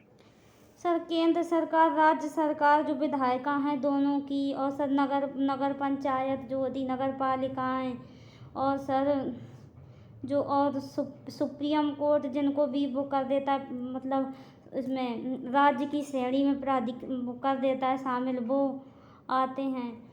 और सर एक वो है भारतीय जीवन बीमा निगम है, वो भी आता है सर। तो ये आती चलिए हैं। अब मुझे ये बताइए, क्या निजी संस्थान आते हैं? सर निजी संस्थान नहीं आते हैं, लेकिन कुछ जैसे सुप्रीम कोर्ट, ये सर सुप्रीम कोर्ट की तरफ से कुछ होता है, ये कर देता है प्राधिकृत अनुमति दे मतलब कुछ होता है सर, तो सुप्रीम कोर्ट कर देता है तो फिर वो आ जाता है राज्य की श्रेणी में, कुछ सभी नहीं। Very good. चलिए यही सबसे बड़ी बात है कि सभी निजी संस्थान राज्य की सीमा के अंतर्गत आते हैं तो नहीं आते हैं। समझ में आ रहा? जी सर। पहला, सरकारी संस्थान आते हैं तो सब कुछ आते हैं सरकारी। समझ में आ रहा? हाँ सर। हाँ, तो ये दो वाक्य में इस राज्य को समझ लो। अब सरकारी के अंतर्गत क्या क्या, तो देखो देखो ये बहुत व्यापक है अनुच्छेद 12, लेकिन मैं आपको सरल तरीके से समझा रहा हूँ कि सरकारी और निजी दो ही टाइप का होता है, चीजें होती है कि नहीं होती हैं। हाँ तो सर। निजी आते हैं लेकिन सभी नहीं आते हैं, लेकिन सरकारी लगभग सभी आ जाते हैं। जैसे कि सरकार और संसद आ गया, राज्यों की सरकार, विधायिका, स्थानीय प्राधिकरण, नगर पालिका, पंचायत, जिला बोर्ड, सुधार ट्रस्ट, यहाँ तक के अंतर्गत भारतीय जीवन बीमा निगम, ONGC, सेल, भेल, मेल, सबरे, है ना, यहाँ तक कि BCCI, समझ में आ रहा? यहाँ तक कि NCERT ये भी आता है इसके ये अंदर। तो समझ सर में आ रहा? NCERT तो बुक्स हैं। अब बस यही तो दिक्कत है, आप कभी भी JRF दो ना, हाँ। वो NCERT का फुल फॉर्म पूछता है। मैंने 2-3 बार दिया है, उसने लगभग हर बार पूछा है। अच्छा सर, ये क्या चीजें हैं? तो ये और ये क्या ONCG क्या का दो का करता है ना, और सर ये राष्ट्रीय शैक्षिक। ONCGC ये क्या है? हाँ, क्या? ONGC ONGC तेल निकालने वाली कंपनी है सर। हाँ और सर सेल। ठीक है, ये भी सरकार की कंपनी है, भेल, सेल, है ना? जी। हाँ तो ये सरकारी कंपनी है। हाँ, ये सब सरकारी कंपनियां हैं। ये 1960 वगैरह बनाए थे, तो अभी भी कुछ महारत्न नवरत्न के अंतर्गत कंपनी अभी भी भारत सरकार के अंतर्गत कुछ हैं तो चलाई जाती हैं। यदि आप आसिमा मॉल गई हो तो आसिमा मॉल के जस्ट सामने से पहले देखोगी तो वहाँ सेल कंपनी का वो है मुख्य हेड ऑफिस है। भेल का भी दिखा था। भेल का यहाँ नहीं है, भेल का यहाँ साइट है। हाँ, यहाँ तो भेल ही भेल है। भेल ग्राउंड से लेकर रोड से लेकर के सब कुछ भेल ही भेल। हाँ, तो ये है, समझ में आ रहा? जी सर। तो भेल तो भोपाल में भेल ही भेल है। जब आप आनंद नगर जाती हो तब शायद भेल मिलता हो, है ना? चलिए आगे चलते हैं। तो ये सब हैं, यानी कि कुल मिलाकर के सब कुछ। अब बात आया निजी का, तो सरकारी सब कुछ क्या है? राज्य के अंतर्गत, यानी कि ओएनजीसी तुम्हारे अधिकारों का उल्लंघन करेगी तब भी तुम जाओगे, एनसीईआरटी करेगी तब भी जाओगे, ओएनजीसी सेल भेल मिल सब करेंगे तब भी जाओगे, यानी कि जिला न्यायालय प्राधिकार या कोई भी कुछ भी करे तब। हाँ, तो यहाँ तक कि उच्चतम न्यायालय के अनुसार यहाँ तक कि राज्य के एक उपकरण के रूप में काम करने वाली कोई निजी निकाय भी है अथवा एजेंसी भी है, अनुच्छेद 12 के तहत राज्य के अंतर्गत के दायरे में आएंगे। यानी कि देखो, ये बताता है कि यदि कोई निजी संस्थान अथवा एजेंसी क्या करती है कि एक राज्य के उपकरण के रूप में कार्य करती है, अर्ध सरकारी चीज है। कई सारे भारत में देखो, आपको बताऊं, केवल सरकारी ही नहीं है, कुछ चीजें निजी से ऊपर और सरकारी से नीचे हैं। हाँ, अर्ध सरकारी, जैसे मैं आपको बताऊं, जो ये राशन की दुकानें होती हैं लगभग ये पूर्ण सरकारी नहीं है, ये अर्ध सरकारी चीजें हैं। गांव में कुछ बैंक होते हैं जो ऐसे होते हैं, वो हाँ, वो ऐसे ही टाइप के वो क्या होते हैं कि वो सरकार से ना पूर्णतः वो होते हैं संबंध, ना कुछ होते हैं। जैसे कि मैं आपको सोसाइटी भी जो आती है ना, उसमें एक अधिकारी, जहां तक मैं मतलब मेरे पिताजी थे तो मैं उसका जो जानता हूँ, एक अधिकारी केवल सरकारी था, ठीक है, और वो भी मतलब, और बाकी सब क्या थे? सब निजी थे। तो और निजी ऐसे के, लेकिन वेतन मिलता था उन्हें। तो ऐसा ये कि इस टाइप से होता है। तो कुछ अर्ध सरकारी भी होते हैं संस्थान, और अर्ध सरकारी संस्थान होते हैं तो इनके बारे में जो कैग होता है ना, सब डिसाइड ये बातें करता है। तो कि कौन की सरकार से भागीदारी हो रही है, कहाँ पैसा आ रहा है, कहाँ कैसा जा रहा है, तो उसके तहत कुल मिलाकर के ऐसे निजी निकाय भी आते हैं जो किसी न किसी तरीके से सरकार से जुड़े हैं या संबद्ध है। समझ में आ रहा? लेकिन सभी निजी निकाय नहीं आती है राज्य के दायरे में। तो इतना समझ में आया कि नहीं आया? जी और देखो, सर। 50 बांध हैं, मैं चाहूँ तो आपको 20-25 4-5 बांध भी बता सकता हूँ, लेकिन कोई मतलब इन बांधों का है नहीं इनके बारे में। समझ में आ रहा? जी सर। ना पेपर में कभी आएगा, ना ऐसा कुछ होगा। यहाँ तक कि मैं आपको बताऊं, जैसे कि रामन दयाराम सेफ्टीवरम भारतीय विमानपत्तन प्राधिकरण बाद में उच्चतम न्यायालय द्वारा अन्य प्राधिकार के तहत शामिल किए जाने वाले निकायों हेतु 5 आधार देते। इन आधारों पर डिसाइड कर सकते हो कि कौन आएगा। जैसे यदि संपूर्ण शेयर पूंजी का स्वामित्व या प्रबंधन राज्य के अधीन हो, यानी कि कोई संस्थान के यदि सभी पैसे राज्य दे रहा हो तो वो आ जाएगा। एकाधिकार का दर्जा उसे प्राप्त हो, यदि सरकार का कोई विभाग किसी निगम के तत्वाधान में हो, यदि किसी निकाय की कार्यात्मक प्रकृति मूल रूप से सरकारी हो, पूर्ण और व्यापक रूप से राज्य के नियंत्रण वाले निकाय हो, तो ऐसे जो कुछ होंगे वो निजी के तहत भी साबित हो जाएंगे। चलिए, तो इतना ही याद रखना है। अब देखो, तो समझ में आया अनुच्छेद 12 के तहत राज्य क्या है? जी सर। तो प्रिया, समझ में आया? चलिए, अब देखो, अनुच्छेद 13 की बात करते हैं। और अनुच्छेद 13 में क्या है, ध्यान रखिएगा, मूल अधिकारों से असंगत कानून। इसमें ऐसा है, देखो मैं आपको बताऊं, अब इसमें बहुत सारे 13 ABCD दुनिया भर के हैं, तो मैं आपको इसके बारे में तो थोड़ा सा कुछ बता देता हूँ क्या है इसके अंतर्गत, तो अब जान लीजिए। देखो, अनुच्छेद 13 क्या कहता है, सामान्य तरीके से आप जान लो। ये कहता है कि मूल अधिकारों के असंगत या उनका अल्पीकरण करने वाले कानून शून्य होंगे, और न्यायिक समीक्षा का सिद्धांत, यानी कुल मिलाकर के कह रहा है कि मूल अधिकारों को जो कम करने वाली विधियां हैं वो सब कानून शून्य हो जाएंगे। यानी कि कोई कानून जहां तक किसी मूल अधिकार का उल्लंघन कर रहा होगा वो वहां तक शून्य हो जाएगा जहां तक उल्लंघन कर रहा होगा। समझ में आ रहा बात जी सर। रोशनी जी, सुप्रिया? हाँ सर, आ रही समझ में। तो ये हो जाएगा। अब देखो, बात ये आता है कि देखो कौन सा कानून, जैसे कुछ कानून ऐसे हैं कि जो 1920 आजाद होने से पहले के हैं। कब के हैं? देश आज़ाद होने से पहले। कानून है। और यदि वो मूल अधिकारों का उल्लंघन करते हैं तो वो क्या होंगे बोलो?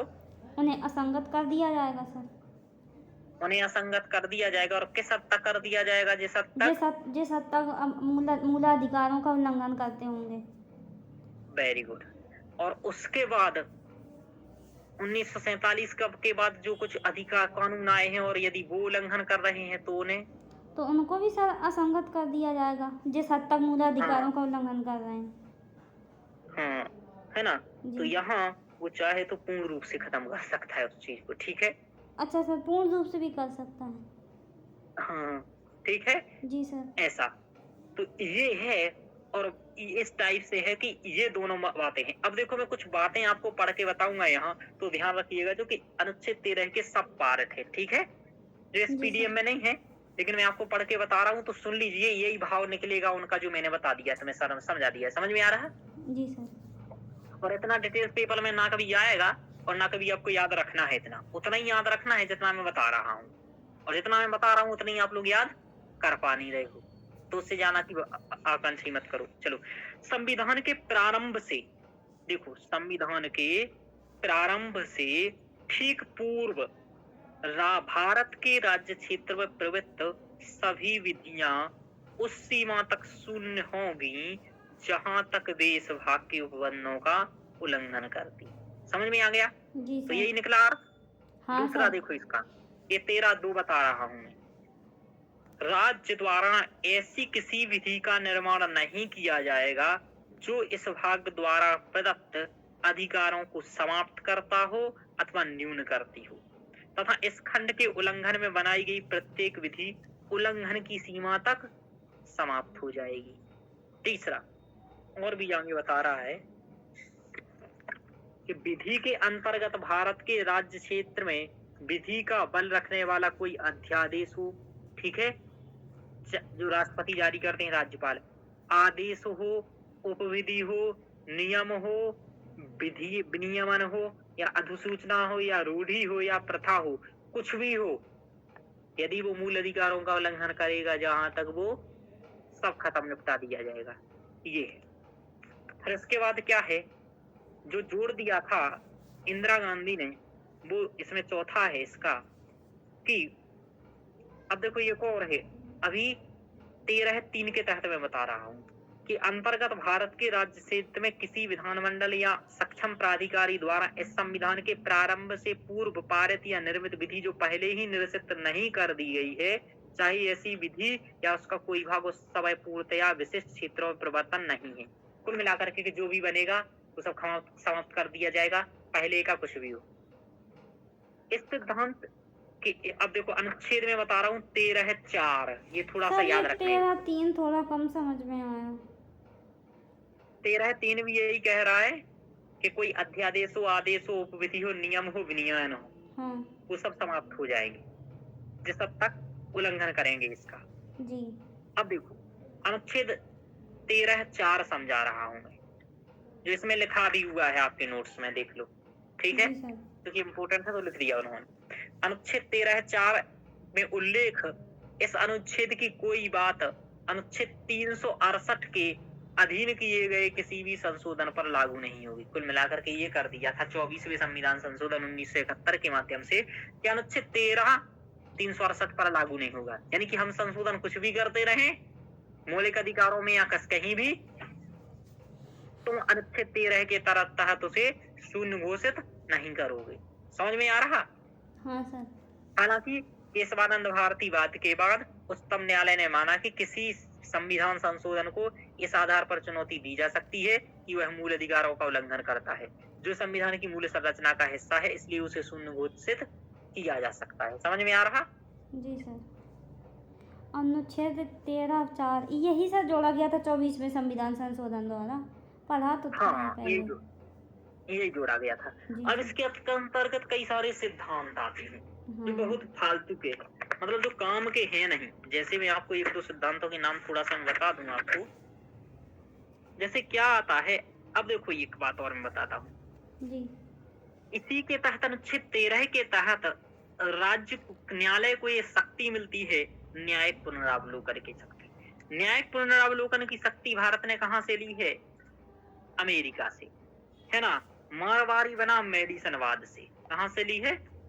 मारवाड़ी बनाम मेडिसनवाद 1803। ये मैं पहले भी बताया था जब न्यायिक समीक्षा पढ़ाया था, याद हो ना हो कोई बात नहीं। चलिए, तो यानी कि ये हम लोगों ने न्यायिक पुनरावलोकन के लिए ये देता है, यानी कि न्यायिक पुनरावलोकन की शक्ति कौन देता है? बोलो, अनुच्छेद 13। ध्यान रखो, किसको देता है? न्यायालय। हाँ, तो अब देखो कई सारे सिद्धांत ऐसे होते हैं।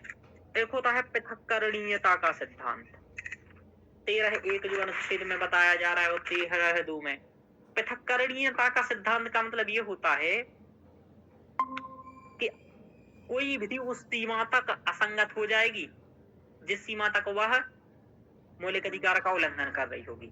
इसे कहते हैं पृथक्करणीयता का सिद्धांत। यानी कि इतना विधि है, मान लो इतना सारा 2 पेज का विधि, 3 पेज का कानून है, यदि इसका सर, मेरी हाँ आवाज आ रही है क्या?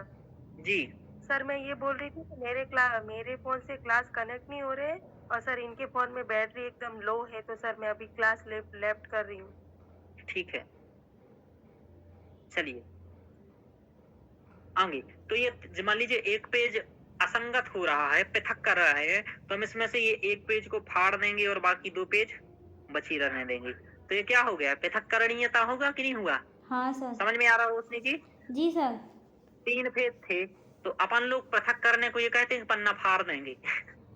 अपना ये सिद्धांत चलता है, जो काम का नहीं है फाड़ फूड़ के फेंक देंगे। अपन हाँ, तोड़ ताड़ के फेंक देते हैं, कुछ काम का नहीं रहता है। तो ऐसे ही हो गया पृथक्करणीयता का सिद्धांत, कि जो विधि काम की नहीं होगी वो हटा देंगे। हाँ सर। एक और सिद्धांत होता है जो होता है ग्रहण का सिद्धांत। किसका सिद्धांत? ग्रहण का सिद्धांत। हाँ, ग्रहण का सिद्धांत। ये थोड़े डीप में बता रहा हूँ, ये इम्पोर्टेंट है, नहीं सुन लो, थोड़ा थोड़ा समझ में आएगा। जो मैं 13 पढ़ा चुका हूँ ना, 1 2 3 4 वही सब है।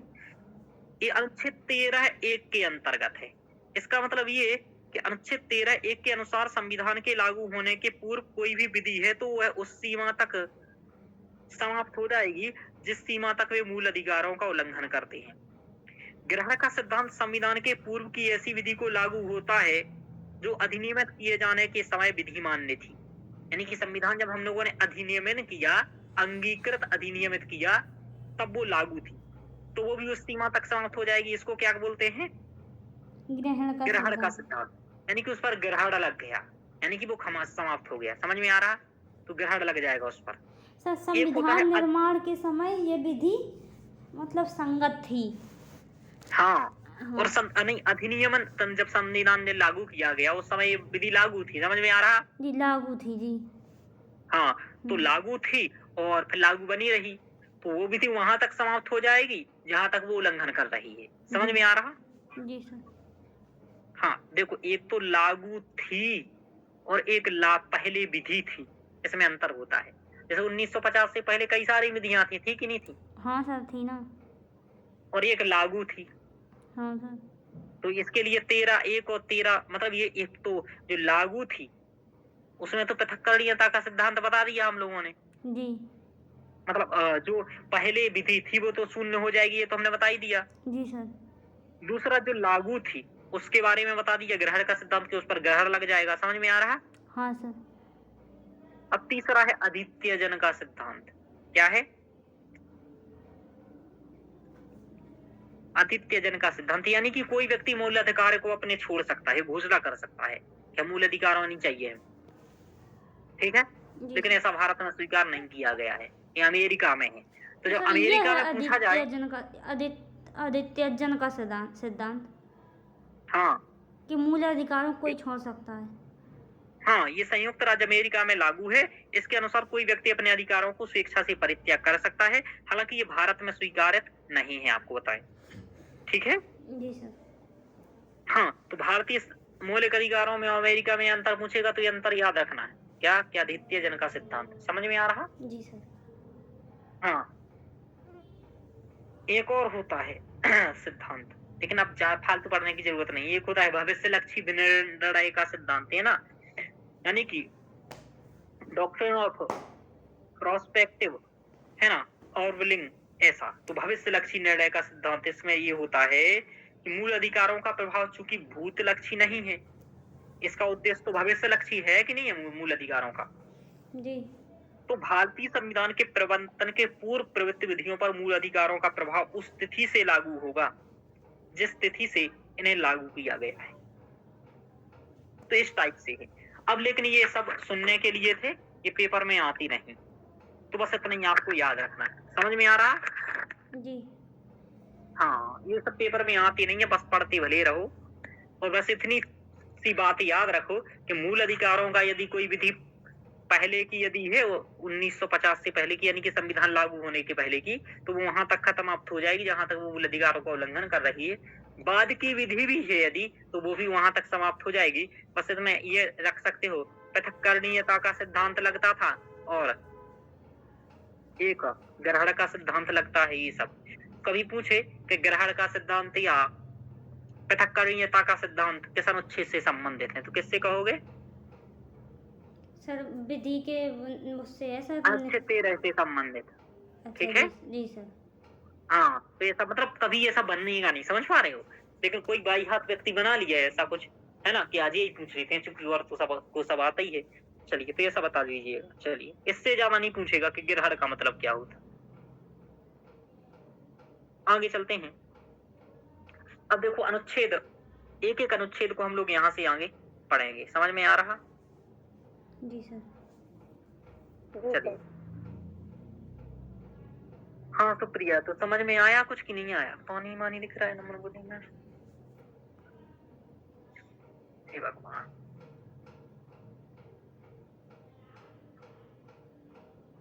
अब देखो ये बताओ, ये बात है कि मूल अधिकार संशोधनीय है या नहीं है, तो ये सब तो तुम लोगों को मालूम है, पढ़ा है? हाँ सर।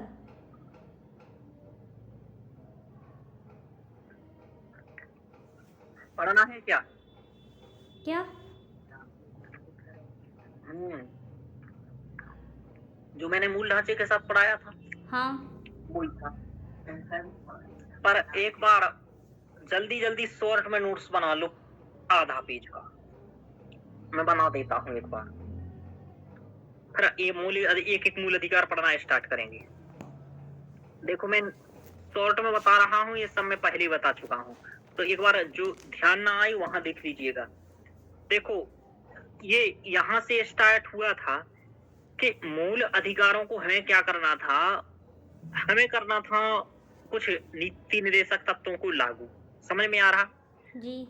उन नीति निर्देशक तत्वों को लागू करने के प्रक्रम में संपत्ति के अधिकार को लेकर के यह आया कि क्या मूल अधिकारों में संशोधन किया जा सकता है, नहीं किया जा सकता है, या समाप्त किया जा सकता है, या क्या किया जा सकता है।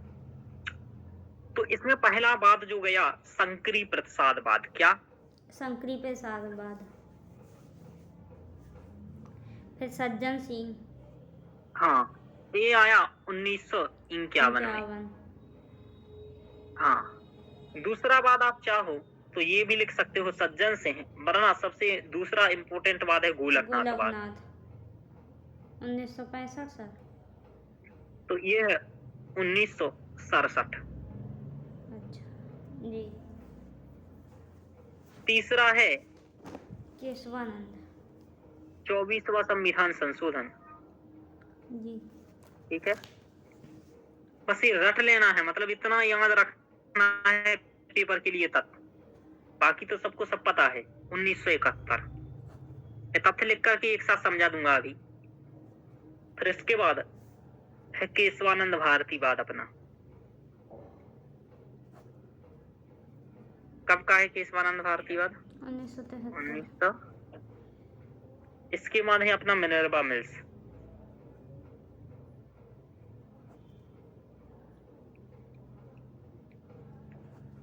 ये 1980 का। बस इतना याद रखना है मेरे पेपर के लिए, इतने में आपका पेज भर जाएगा, तो पेज भरना है बस।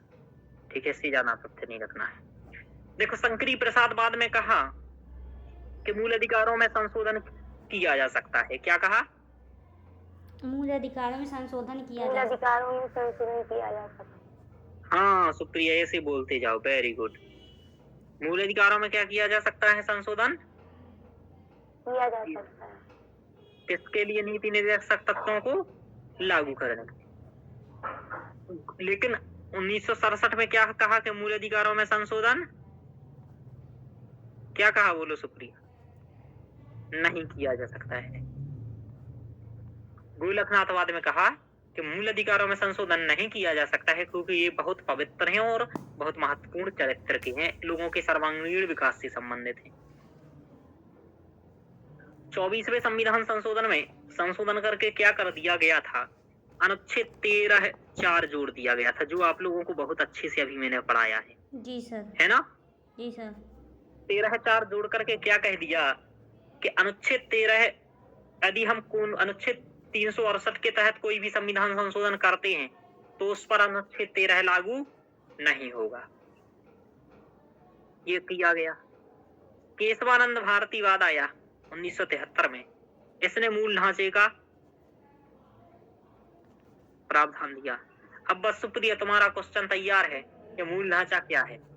बोलो सुप्रिया, मूल ढांचे से क्या समझती हो? सुप्रिया सुन रही हो? हाँ सर। मूल ढांचे से क्या समझती हो? क्या है मूल ढांचा?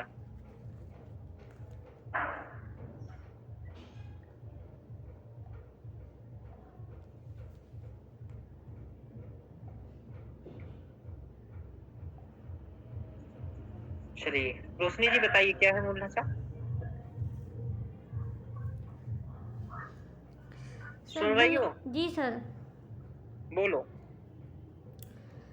सर मूल ढांचा वे आधारभूत सिद्धांत हैं, संविधान के आधारभूत सिद्धांत हैं सर, हाँ, जो शासन व्यवस्था को संचालित करने वाले आधारभूत सिद्धांत है, जिसे केशवानंद भारतीवाद में सर्वोच्च न्यायालय ने दिया था इस सिद्धांत को। और इसके कुछ बुनियादी ढांचे के कुछ बताए भी थे कि पंथ निरपेक्ष है और स्वतंत्रता, समानता इत्यादि ये मूल ढांचे के अंतर्गत आएंगे। और ये भी कहा था कि समय समय पर हम बताते रहेंगे कि मूल ढांचा या बुनियादी संरचना क्या है। संशोधन डर के क्यों बताती हो? कपती हो, ऐसे कपने लगती हो, कपा मत करो। चलो, मिनर्वा मिल्सवाद में फिर क्या कहा? तो फिर क्या हुआ? केशवानंद भारती की बात के बाद एक चीज छूट गया। केशवानंद भारतीवाद के बाद एक चीज और लिख लो तुम लोग। क्या लिखोगे? 42वां संविधान संशोधन। क्या लिखना है? 42वां संविधान संशोधन। हाँ, 1976। और उसमें बस इतना लिख दो शॉर्ट में, 368(4)(5).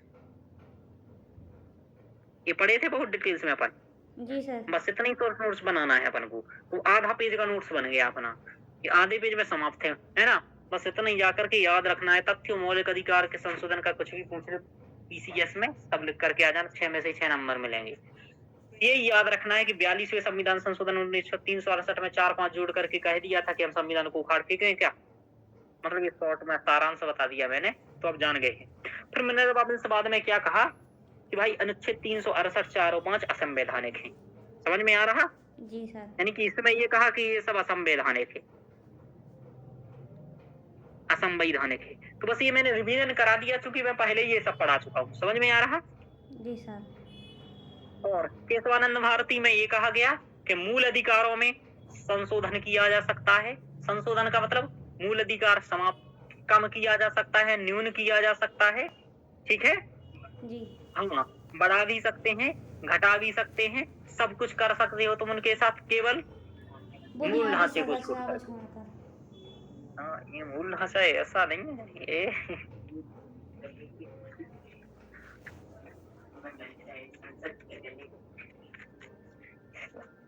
अरे यार कितना अच्छा सिद्धांत है, मतलब ये पूरे विश्व में कहीं भी नहीं है। भारतीय संविधान की विशेषता है। जब कोई कहे ना कि भारतीय संविधान उधार का थैला है, तो उसका उदाहरण यही कहना कि फिर उधार के थैले में ये बताओ कि विश्व में कहीं दिख रहा है मूल ढांचा? समझ में आ रहा? तो ये भी एक तथ्य है आपका कि उधार का थैला है भारतीय संविधान, तो कहो मूल ढांचा कहाँ है? चलिए जब बलिया तब नहीं, बाद में जोड़ा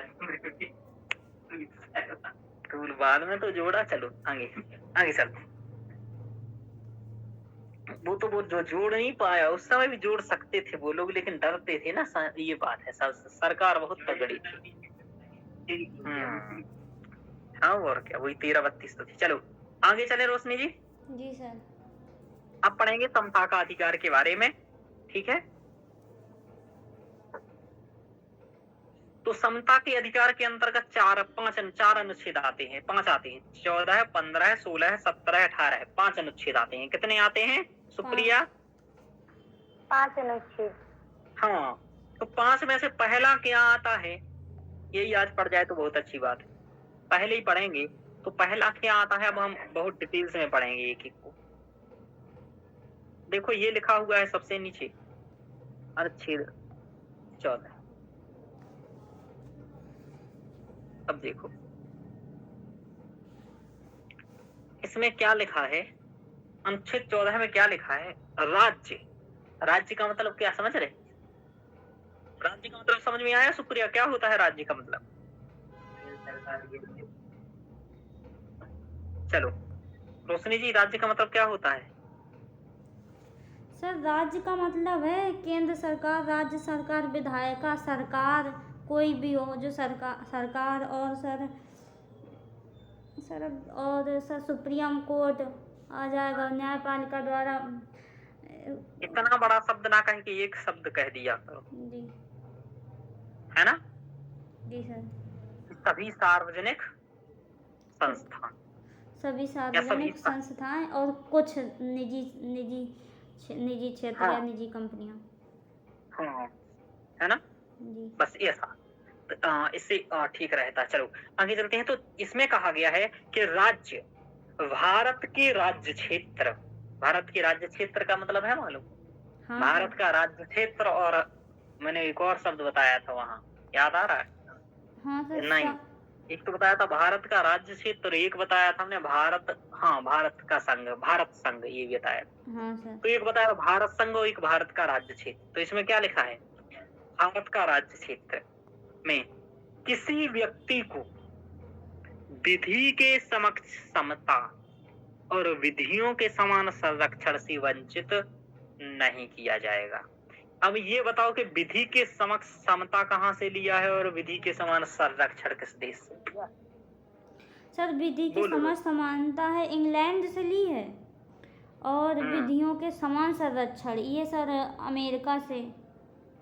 वेरी गुड, बहुत अच्छा। ये अमेरिका से और ये इंग्लैंड से। जी। कि विधियों के समक्ष समता इंग्लैंड से और विधियों के समान संरक्षण। अच्छा ये बताओ इसमें से नकारात्मक और सकारात्मक कौन है और क्यों है, बता सकते हो क्या? सर इसमें सकारात्मक है विधियों के समान संरक्षण। Very good. और नकारात्मक है क्या? हाँ, ये नकारात्मक क्यों है और ये सकारात्मक क्यों है, बताओ। सर ये जो विधि की समक्ष समानता है ये नकारात्मक इसलिए है क्योंकि ये शब्द कह रहा है विधि के समक्ष समानता, यानी कि चाहे देश का राष्ट्रपति ही क्यों ना हो और सबसे निम्न श्रेणी का कोई भी व्यक्ति हो, जो चपरासी समझ लो या फिर कोई भी व्यक्ति समझ लो, सभी के लिए विधि समान है और समान है। ठीक है सर, ये कहता है। तो ये मतलब सर परिस्थिति अनुसार ये संरक्षण प्रदान नहीं कर रहा है। वेरी गुड, यानी कि ये असमान लोगों से भी समान व्यवहार कर रहा हाँ है। सर, असमान लोगों से भी ये समान व्यवहार कर रहा है, इसलिए ये नकारात्मक है। अल्पसंख्यकों से भी कर रहा है, समाज के वंचित वर्गों से, समाज के सभी से, जो पिछड़े हुए हैं उनसे, यानी कि असमान से भी ये समान व्यवहार करता है, जबकि समान के साथ समान व्यवहार करना है और असमान के साथ असमान व्यवहार करना है। हाँ सर, समझ में आ रहा? तो इस दृष्टि से ये क्या है, विधि के समक्ष समता एक नकारात्मक है। ये असमान से असमान का मतलब ये देखो, जैसे यदि एक मैं यहाँ एक उदाहरण बताता हूँ, ये समझाना बहुत जरूरी है। यही लिखा हुआ है, देखो ये बहुत डिटेल्स में यहाँ लिखा हुआ है। ये कानून के समक्ष समता और कानून के समान संरक्षण, ये आपसे यूपीएससी मेंस में 150 शब्द में पूछा जा सकता है। ध्यान रखना कि विधियों कानून के समक्ष समता और कानून के समान संरक्षण। पहली बात तो मैं आपको एक बात बताऊं कि ये दो आए तो पश्चिम बंगाल बनाम अनवर अली राज्य बाद 1951 में सुप्रीम कोर्ट का तो यही कहना था कि भले इन दोनों में सैद्धांतिक रूप से कितना भी अंतर हो, लेकिन दोनों एक ही। समझ में आ रहा?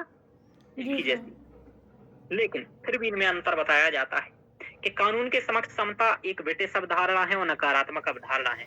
किसी व्यक्ति के पक्ष में विशिष्ट अधिकारों की अनुपस्थिति करता है। इसका मतलब समझ रहे हो कि जैसे वंचित वर्ग है, समझ में आ रहा? हाँ सर।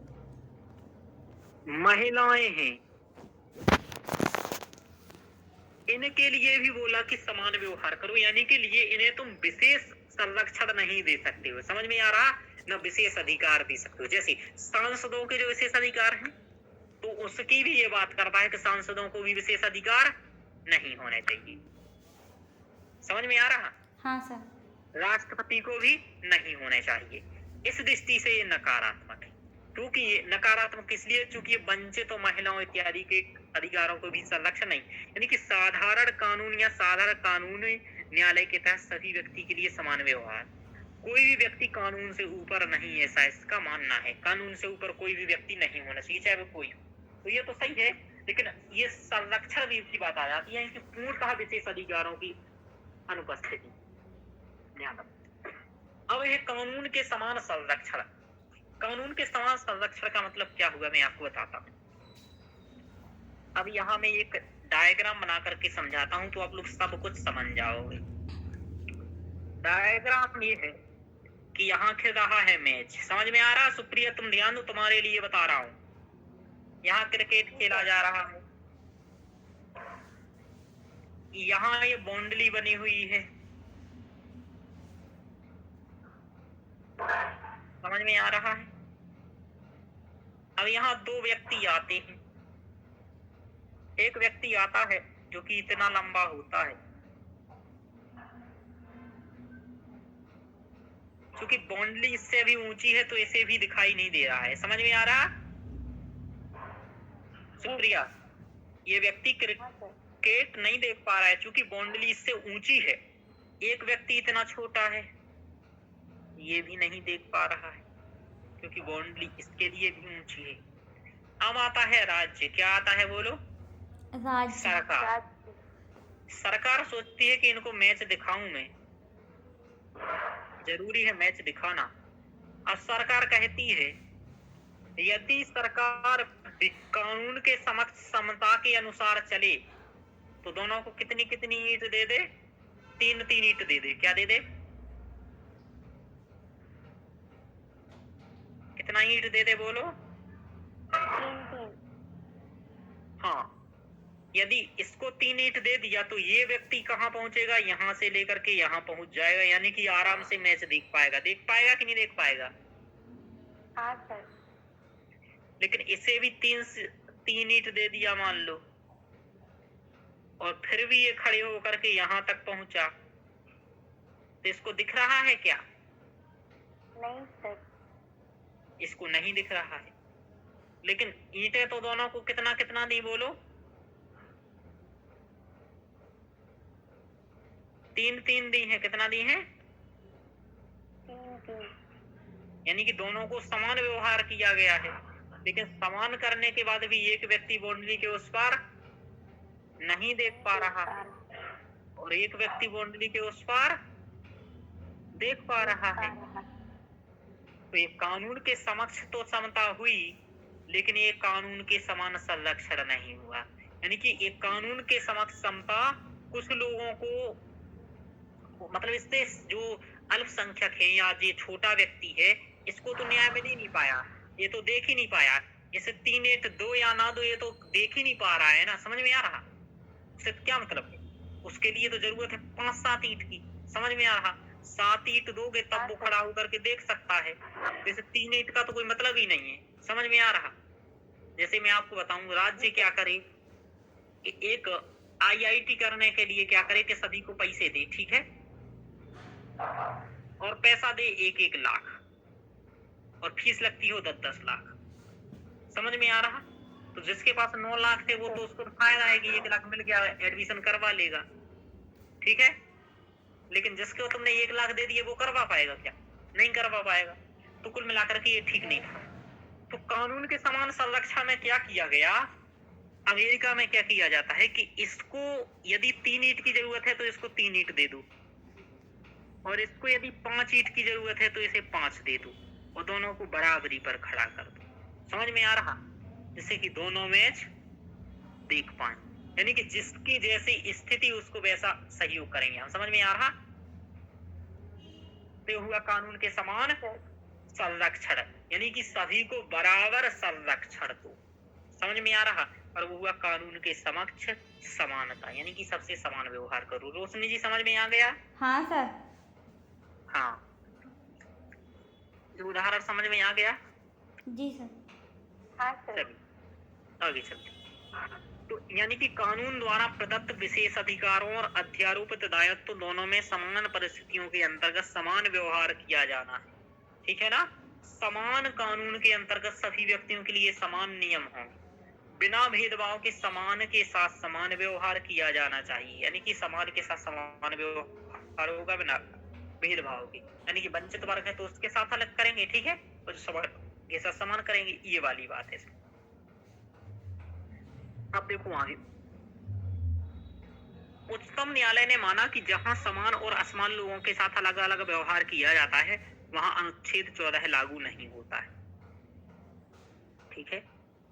अनुच्छेद 14 श्रेणी विधान को अस्वीकृत करता है, लेकिन यह कानून द्वारा व्यक्तियों, वस्तुओं, लेन देन के तर्कसंगत वर्गीकृत को स्वीकृत करता है। मनमाना, कृत्रिम, टालमटोल वाला नहीं होना चाहिए। कुल मिलाकर के ये है कि सर्वोच्च न्यायालय ऐसा कह रहा है कि ऐसा नहीं होता, ये तो मतलब ये तो राज्य की विशेष शक्ति है। समझ में आ रहा? जिसके तहत राज्य सहायता कर रहा है, तो ठीक है, अनुच्छेद 14 के अंतर्गत सभी समान है, उसमें दिक्कत कोई नहीं है, ठीक है। कानून के तहत सभी समान होंगे, लेकिन यदि राज्य विशेष व्यक्तियों को सहायता कर रहा है तो वो भी गलत नहीं है। समझ पा रहे हो? जी सर।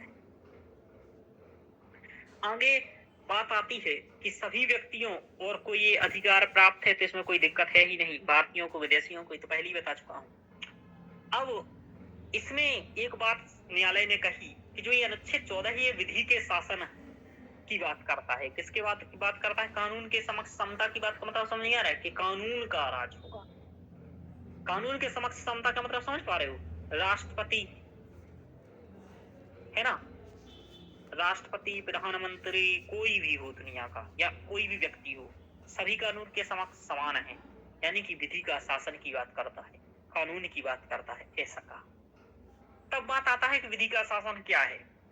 तो विधि के शासन की परिभाषा ए.बी. डायसी देते हैं। क्या कौन देते हैं बोलो? ए.बी. डायसी। हाँ, और ए.बी. डायसी कानून के समक्ष समता का विचार विधि के शासन सिद्धांत का एक मूल तत्व है। किसका मूल तत्व है बोलो? विधि के ए.बी. शासन। डायसी विधि के शासन के 3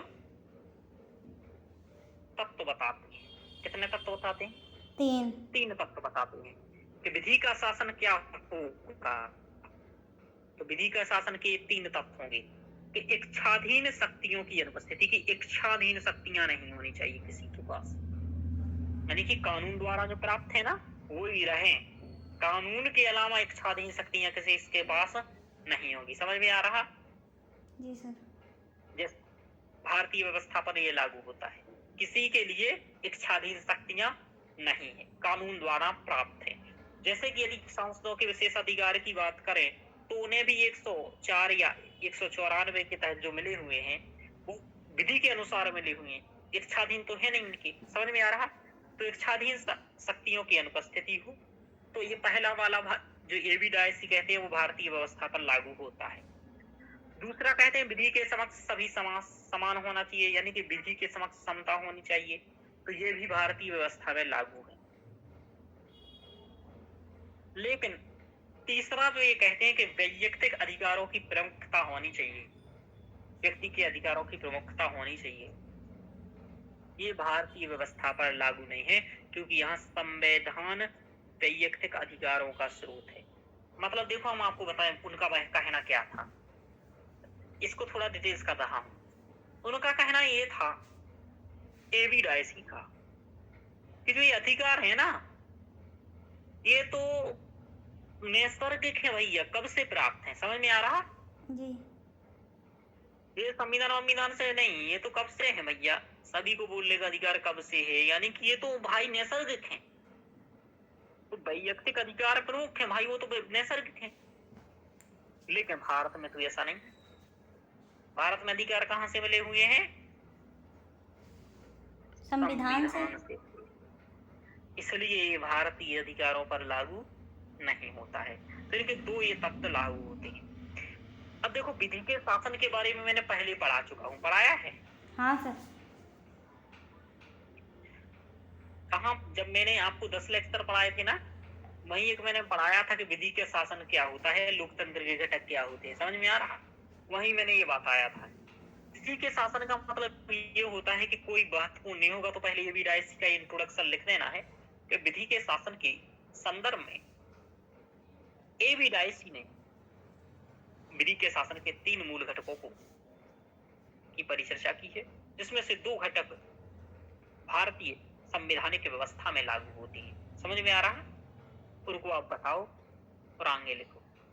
अब उसके आगे कई सारा पूछा जा सकता है कि भारत के लिए विधि का शासन क्यों जरूरी है, किसी देश में विधि का शासन क्यों जरूरी है। समझ में आ रहा? जी सर। क्वेश्चन क्या बनेगा कि विधि का शासन क्यों आवश्यक है। समझ में आ रहा? जी। तो क्यों आवश्यक है, अभी आप लोग हमें बताओ।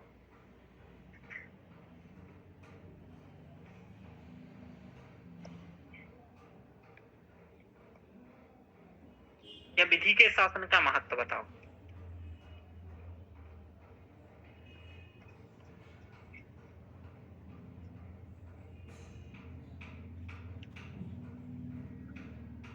मैंने जब आपको, तो ये बताओ, बोलो रोशनी जी, बताओ विधि के शासन का महत्व बताओ, या क्यों जरूरी है विधि का शासन। सर, नागरिकों के सर्वांगीण विकास हेतु आवश्यक है। ठीक है, और बत बोलो। और सर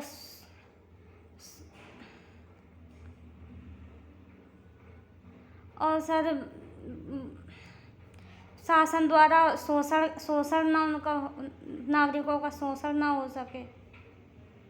अधिनायकवाद या सर्वसत्तावाद बोल सकते हो, या अब जो चाहे बोलो तुम लोग, तानाशाही की प्रवृत्ति को रोकना। ठीक है, विधि का शासन क्यों जरूरी है, बोलो। जी सर। विशेष अधिकारों की अनुपस्थिति, विशेषाधिकार ना हो किसी को। देखो, संविधान द्वारा विशेष अधिकार की बात अलग है, समझ में आ रहा? जी सर। देखिए, सामान्य विशेष अधिकार बात अलग है, वो कर्तव्य है इसलिए है। चलिए, और क्यों है?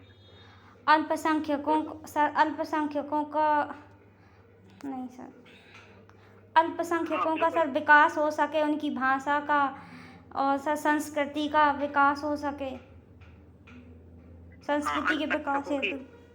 क्या सर? अधिकारों का रक्षण, जैसा लिखा जाता है, अल्पसंख्यकों के अधिकारों का संरक्षण उदाहरण लिख दो, जैसे शैक्षिक रखता है, सांस्कृतिक, हाँ 29-30 का भी वो आप प्रमाण यहाँ दे सकती हो। और बोलो,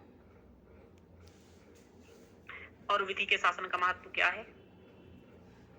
इतना ही पॉइंट आ रहे हैं तुम लोगों को, सब रिवीजन नहीं किया। संविधान का महत्व बताए थे, संविधान का महत्व बताए थे, बस सेम मानवाधिकारों की सुरक्षा हेतु सर।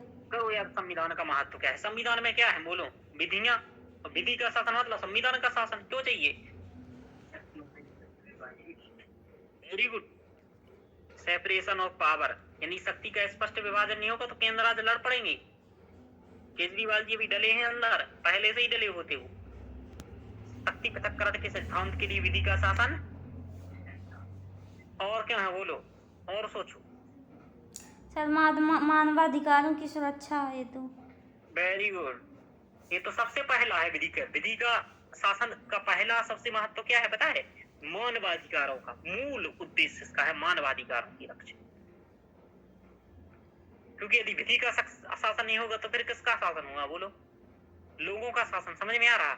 हाँ और सर। लोगों का शासन का मतलब क्या होता है पता है? कि हर बड़ा छोटे को दबोचेगा। न्याय की समाप्ति के। हाँ सर मत्स्य न्याय की सर समाप्ति। मत्स्य न्याय का एक वो सिद्धांत था वो। हाँ हाँ की समाप्ति। और वो अब बस इतना ही मत्स्य न्याय पर समाप्त हो जाओ तुम लोग, और मत बताना और संविधान क्यों है। अब बुद्धि खराब होगी। टॉपिक से याद करो केवल फर्स्ट यूनिट में क्या पढ़ाई या कहीं क्या पढ़ाए। न्यायिक समीक्षा नहीं, न्यायिक स्वतंत्रता हेतु क्या?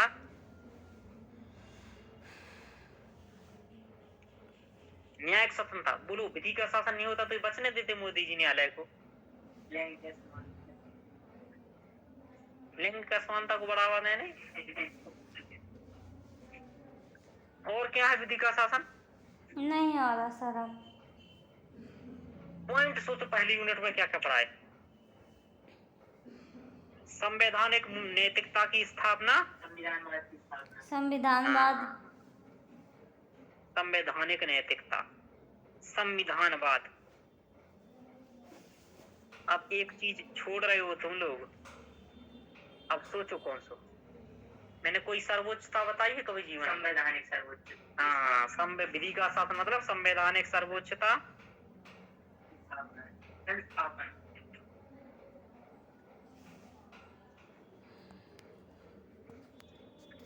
की स्थापना है। अब उदाहरण इनके देते रहना साथ साथ में, मतलब मैं केवल पॉइंट बता रहा हूँ, उदाहरण इनके साथ साथ देते रहना। और क्यों है? मोदी जी बनते कैसे हैं? किस चीज के माध्यम से बनते हैं मोदी जी? चुनाव, स्वतंत्र व निष्पक्ष चुनाव प्रणाली। Free and fair election. चलिए स्वतंत्र व निष्पक्ष चुनाव प्रणाली, निर्वाचन हाँ। प्रणाली। हाँ सर। हाँ तो विधि का शासन बस ये हो गया, पीछ भर गया, खत्म, ज्यादा मत बोलो। हाँ हाँ संवैधानिक साध्यों की उद्देश्य को प्राप्त करने को। अब संवैधानिक साध्य बोलो वही पूरे प्रस्तावना ले। अब पढ़ गए हो, मूल खत्म हो गया। हाँ जैसे न्याय, बंधुत्व, समता, एकता, है ना। विधि का शासन क्यों जरूरी है? और देखो तो ये समझ में आया। जैसे विधि का शासन नहीं होता तो देख रहे हो, यदि मौलिक अधिकार नहीं होते तो केवल 20 और 21 बचते हैं। उदाहरण देना चाहिए तुम्हें यहाँ, ठीक है। तो वरना ये 20-21 ना बचा करके सबको जेल ऊपर टांग देते आपातकाल लगा के। समझ में आया? तो बहुत दिक्कत हो सकती है। इससे इतने पॉइंट निकल के आए हैं, लेकिन इतना तुम निकालोगे इतने में 3 क्वेश्चन का टाइम निकल गया।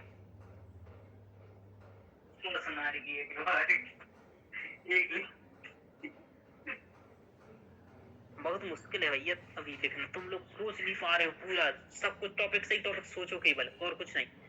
जैसे न्यायपालिका आएगी, न्यायपालिका में क्या जितना पढ़ा है उतना सोच पाओगे? नहीं, केवल 20 टॉपिक ही सोच पाओगे। 20 टॉपिक से लिख दो उल्टा पुल्टा करके, एक पे 2 लाइन करके, हो गया उत्तर समाप्त।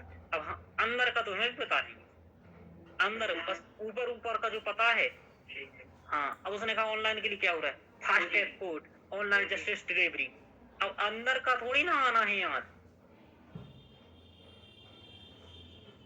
तो बहुत सारी ये चीजें हैं, ठीक है। समझ में आया क्यों महत्व है विधि का शासन क्यों चाहिए? समझ में आ गया? जी सर। अब विधि के शासन का महत्व पूछे क्यों है, विधि का शासन क्यों जरूरी है, विधि का शासन कुछ भी पूछे, यही सब लिख करके आना है उल्टा पुल्टा घुमा कर पूरा। संविधान, विधि का शासन मतलब विधि का शासन, संविधानवाद, संवैधानिक नैतिकता, मानवाधिकारों का संरक्षण। वहां केवल 5-7 पॉइंट, 4 पॉइंट बना पाओगे तुम। यहाँ भले 20 बना लिए, वहाँ 1-1, 2-2 उदाहरण दोगे ना तो 4-5 पॉइंट से ज्यादा जाने वाले हैं नहीं।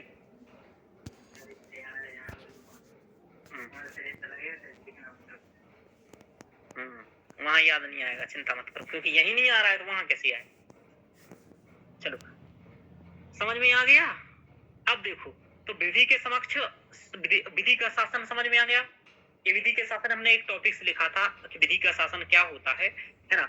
भारतीय, अब ऐसा पूछेगा भारत जैसे देश के दृष्टि से विधि के शासन की परिकल्पना करें।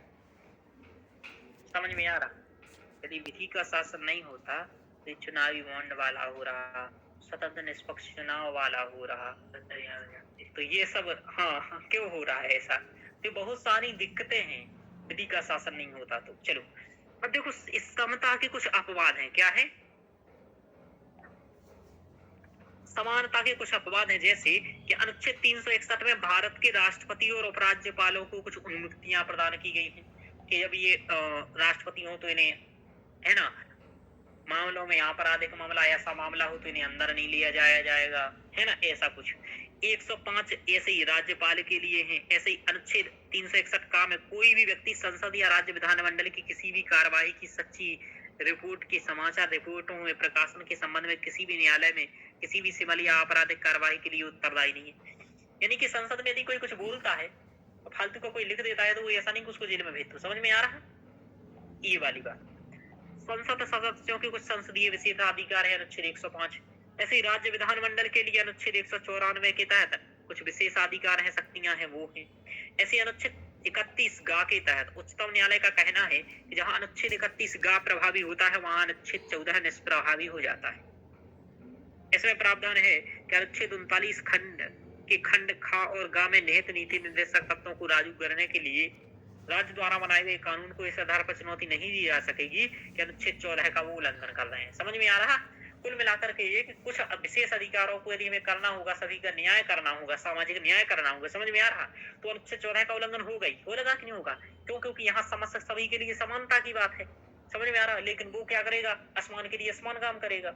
ऐसा देखो, विदेशी संप्रभु राजनयिकों को किया है हमारे यहाँ आपराधिक और सिविल कार्यवाही से छूट है, तो उनके लिए संयुक्त राष्ट्र संघ और उसकी एजेंसियों को राजनयिक छूट है। तो कुल मिलाकर के कुछ हमारे यहाँ क्या है, समता के अपवाद हैं, तो याद रखना है। खासकर 361 और 105 194 याद रखिएगा। समझ में आ रहा? ये 4 अनुच्छेद रखोगे याद? जी सर। हाँ, तो ये हम लोगों ने अनुच्छेद 14 पढ़ा और हम लोगों को इसके बारे में इतना ही पढ़ना था। समझ में आ रहा? जी सर। कितना पढ़ना था? इतना ही पढ़ना था और इससे ज्यादा इसके बारे में कुछ है नहीं। ठीक है, समझ में आया? इतना समझ में आया? जी सर। चलिए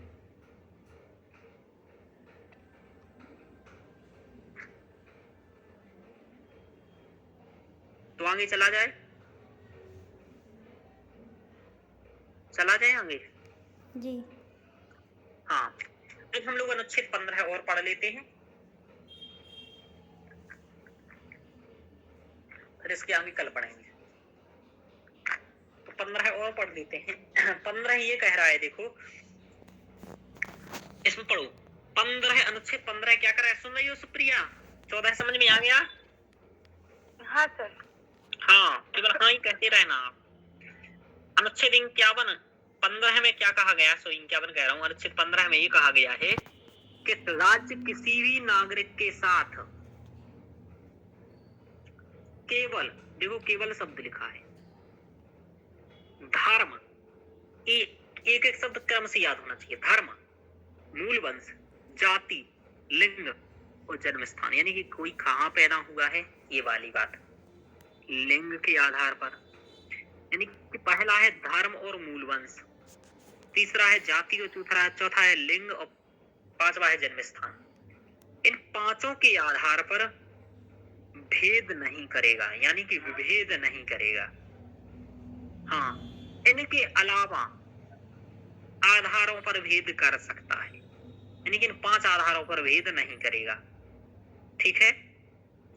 जैसे केवल शब्द का अभिप्राय है कि अन्य आधारों पर भेद कर सकता है, तो ये लिखा हुआ है 15(1) में। तो 15(1) समझ में आ गया? जैसे सुप्रिया, तुम हिंदू धर्म से हो, ठीक है? रोशनी जी इस्लाम धर्म से हैं, ठीक है? हम चारवाक धर्म से हैं, मान लीजिए। तो धर्म के आधार पर कोई भेदभाव नहीं करेगा, भैया ये तो चारवाक वाला आ गया, ये तो कह रहा है यावत जीवेत सुखम जीवेत, है ना?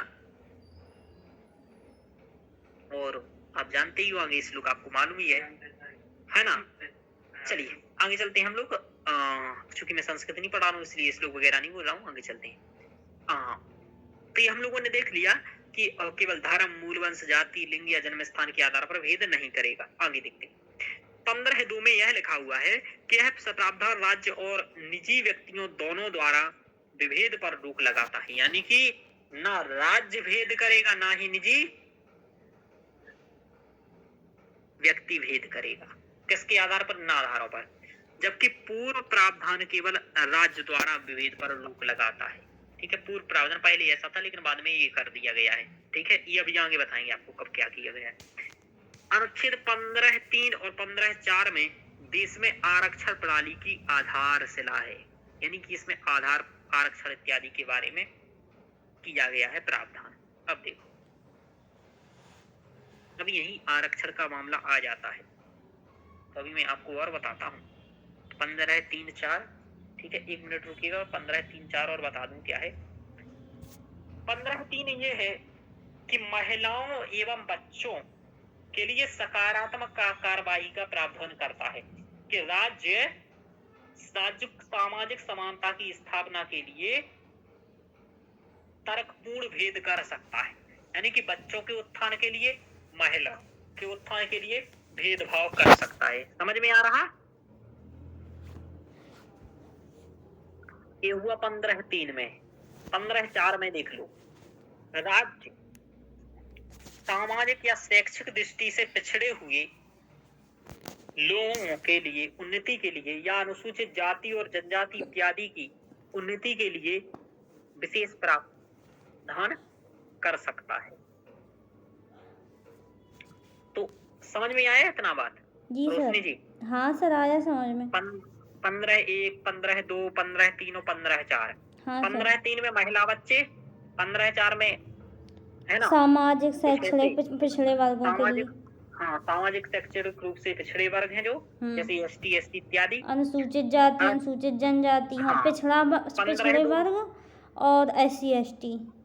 हाँ, 15(2) में ये है कि राज्य और निजी दोनों व्यक्तियों पर ये रोक लगाता है। हाँ। 15(1) में ये है कि धर्म, मूल वंश, जाति, लिंग और जन्म स्थान के आधार पर विभेद से निषेध। प्रतिषेध। जी। हाँ, तो ये समझ में आया। अब देखो इसमें इसके अलावा क्या है मैं आपको बताऊं, और भी कुछ है, तो वो मैं अभी जो बाद में जोड़े गए हैं उनको मैं आगे आपको बताऊंगा। चलिए,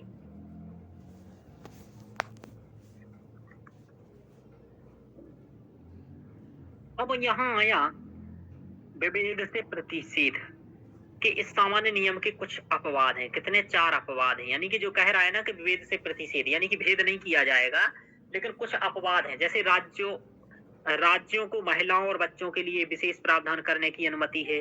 सामाजिक और शैक्षिक रूप से पिछड़े वर्गों के लिए क्या है, जैसे अनुसूचित जाति जनजाति के लिए विशेष प्रावधान की अनुमति है। नागरिक के किसी भी सामाजिक शैक्षिक रूप से पिछड़े वर्ग अथवा अनुसूचित जाति अनुसूचित जनजाति के विकास के अल्पसंख्यक शैक्षिक संस्थानों को छोड़ करके राज्य द्वारा सहायता प्राप्त, गैर सहायता प्राप्त निजी शैक्षणिक संस्थानों सहित शैक्षणिक संस्थानों में उनके प्रवेश के लिए प्रावधान है। कुल मिलाकर के ये देखो, कोई अल्पसंख्यक शैक्षणिक संस्थान है यदि, जैसे मान लो ईसाइयों का या जैनियों का, उनमें ये कानून नहीं चलेगा कि उनमें आरक्षण करवा दो। तुम समझ में आ रहा? क्योंकि हाँ, वो तो वैसे ही उनके लिए बना है जो अल्पसंख्यक है,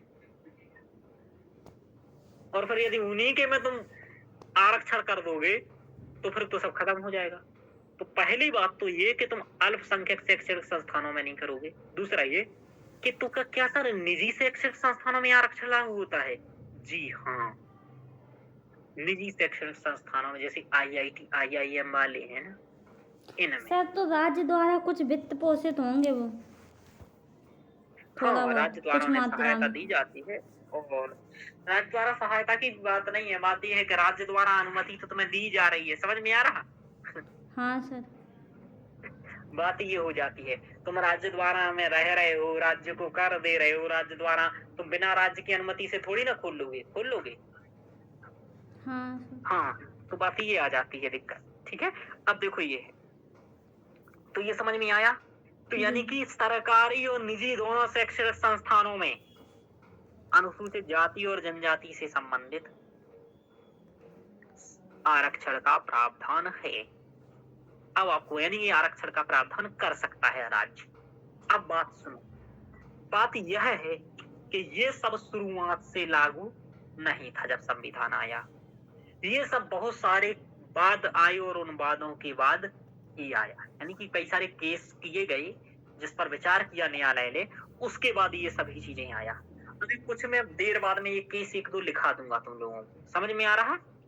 जी सर। लेकिन आइए पढ़ लो, एक और है, नागरिकों में से किसी भी आर्थिक रूप से कमजोर वर्गों के लिए भी ये विकास का प्रावधान कर सकता है। तो ये 15(6) में है। ईडब्ल्यूएस का प्रावधान कहाँ है ये पूछा जाएगा। समझ में आया? जी सर। तो ईडब्ल्यूएस का प्रावधान क्या है? 15(6) में। और जो आरक्षण का एसटी एससी के लिए है वो कहाँ है? 15(4) में। समझ में आ रहा? जी सर। ये बात आप ध्यान रख लेना, तो ये आपसे पूछा जा सकता है। और देखो आगे बता सर और 15(5)? 15(5) में, एक मिनट, 15(5) देखना पड़ेगा।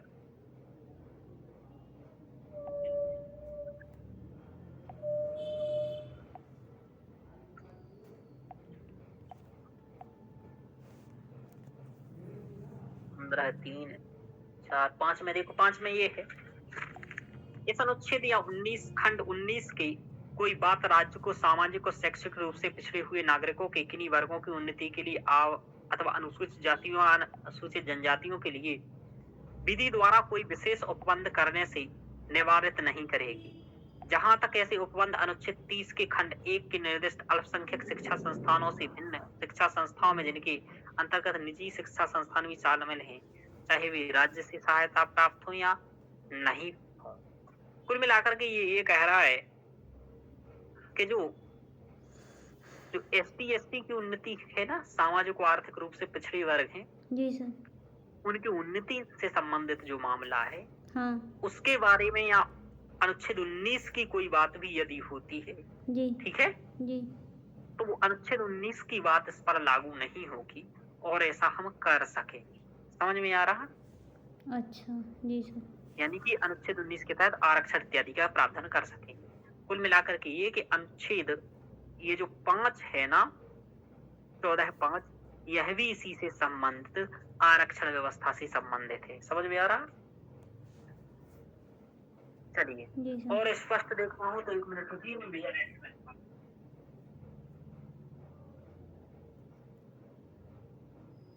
चलिए, अब आपको ये दिखाते हैं,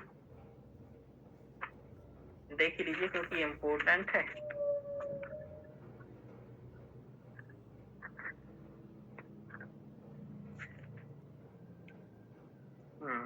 अपन 15(5) की बात कर रहे हैं ना, ठीक है। देखो, वही बात लिखी हुई है जो मैंने आपको बताया है कि इस अनुच्छेद 19 के खंड 1 के उपखंड की 6 की कोई बात राज्य को सामाजिक और शैक्षिक दृष्टि से पिछड़े हुए नागरिकों के किन्हीं वर्गों की उन्नति के लिए अनुसूचित जातियों अथवा अनुसूचित जनजातियों के लिए विधि द्वारा कोई विशेष उपबंध करने से निवारित नहीं करेगी। कुल मिलाकर के ये कहना चाह रहा है कि अनुच्छेद 19 का जो खंड का उपखंड 6 है, ठीक है, उसमें जो प्रावधान किया गया है उसके तहत वो रोकेगा नहीं प्रावधान कि हम अनुच्छेद 15(5) के तहत क्यों किसी को आरक्षण इत्यादि दे रहे हैं। समझ में आ रहा? सर घूम गया सर खोपड़ी में। अच्छा, हाँ सर घूम रहा सर आप मतलब सर आप पढ़ लीजिए और फिर समझाइए एक बार। 1 मिनट।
देखिए अनुच्छेद 15(5) में क्या है, निजी शिक्षण संस्थान वाली जो बात है ना, जी सर। समझ पा रहे हो ना? हाँ सर। निजी शिक्षण संस्थान में जो आरक्षण देने की बात है उसके बारे में बात किया गया था। इसके बारे में जो निर्णय आया था वो ये ए.के. ठाकुर बनाम भारतीय संघवाद 2008 का आया था। उसमें उच्चतम न्यायालय ने मतलब इसी जो 5वां अनुच्छेद जो 15(5) है, इसमें जब निर्णय दिया गया इसे जोड़ करके कि है ना, इसे कब जोड़ा गया था तो मैं आपको बताऊं, इसे 93वें संविधान संशोधन 2005 में जोड़ा गया था। कब जोड़ा गया था? 93 संविधान संशोधन अधिनियम 2005। देखो जो यहाँ लिखा हुआ है आपको बताऊं, यही लिखा हुआ है, देखो ये लिखा हुआ है अनुच्छेद 15 गा, बस गा के चक्कर में नहीं समझ पा रहे थे इसको। हाँ सर। 93वें संविधान संशोधन अधिनियम 2005 द्वारा केंद्रीय शैक्षणिक संस्थान प्रवेश में आरक्षण अधिनियम 2006 के अंतर्गत आईआईटी, आईआईएम सहित सभी केंद्रीय उच्च शैक्षणिक संस्थानों में अन्य पिछड़े वर्गों के लिए 27% आरक्षण दिया गया। समझ में आ गया क्या किया गया 15(6) में? अच्छा सर, समझ गए, यही है क्रीमी लेयर वाला सर। हाँ, क्रीमी हाँ, लेयर वाला पिछड़े नहीं वर्ग है, के लिए। क्रीमी लेयर वाला नहीं है, ये है कि जो आईआईटी, आईआईएम विद्यालय हैं हाँ सर। या सभी केंद्रीय विद्यालय हैं, इनमें पिछड़े वर्गों के लिए यानी कि ओबीसी के लिए 27% आरक्षण। जी सर। ठीक है। फिर इसी में एक बात और कहा उसने उच्चतम न्यायालय ने, तो उच्चतम न्यायालय ने इस वैधता को बरकरार रखा और केंद्र सरकार को कानून लागू करते समय कहा कि ओबीसी के क्रीमी लेयर को बाहर करने का निर्देश दिया। समझ में आ गया? हाँ सर, आ गया। तो ये दो बातें कही। फिर इसके विरुद्ध क्या किया गया, आगे निजी शिक्षण संस्थानों पर ये लागू कर दिया गया। समझ में आया? जी सर। और जैसे ये निजी शिक्षण संस्थानों पर लागू किया गया तब फिर से न्यायालय में चुनौती दी गई जी। इसको कि भाई ये जो निजी शैक्षणिक संस्थानों पर शामिल कर दिए, ठीक है, केंद्रीय तो फिर ये दिक्कत क्या है? तो ए.के. ठाकुर बनाम भारतीय संघवाद 2008 में न्यायालय ने निर्णय दिया कि राज्य एवं निजी शिक्षा संस्थानों में अनुच्छेद 15(5) के तहत आरक्षण का प्रावधान मान्य है, कोई दिक्कत नहीं। समझ में आ रहा? जी सर। तो कुल मिलाकर के ये वाली बात है, समझ में आ गया? अब देखो हम लोग पढ़ेंगे अनुच्छेद 15(6) के बारे में। 15(6) कहता है ईडब्ल्यूएस के बारे में, जो बहुत प्रसिद्ध है, शैक्षणिक संस्थानों में ईडब्ल्यूएस के लिए आरक्षण। अनुच्छेद 6 में अपवाद 2019 में 103वें संविधान संशोधन के माध्यम से जोड़ा गया। इसके द्वारा ये गाखा बहुत फालतू के परेशान करती हैं। समझ में आ रहा? हाँ सर। समझ ही में नहीं आता का खा गा घा क्या है। चलिए, 103वें संविधान संशोधन अधिनियम द्वारा जोड़ा गया था। इसके द्वारा शैक्षणिक संस्थानों में प्रवेश हेतु ईडब्ल्यूएस के लिए 10% आरक्षण का प्रावधान किया गया। ईडब्ल्यूएस जो कि एससी, एसटी, ओबीसी के लिए आरक्षण की किसी भी मौजूदा योजना के अंतर्गत शामिल नहीं है, यानी कि जो एसटी, एससी, ओबीसी में जो शामिल नहीं है और आर्थिक रूप से पिछड़े, उनके लिए ईडब्ल्यूएस किया गया। तो 15(6) और 16(6) में ईडब्ल्यूएस है। समझ में आ रहा?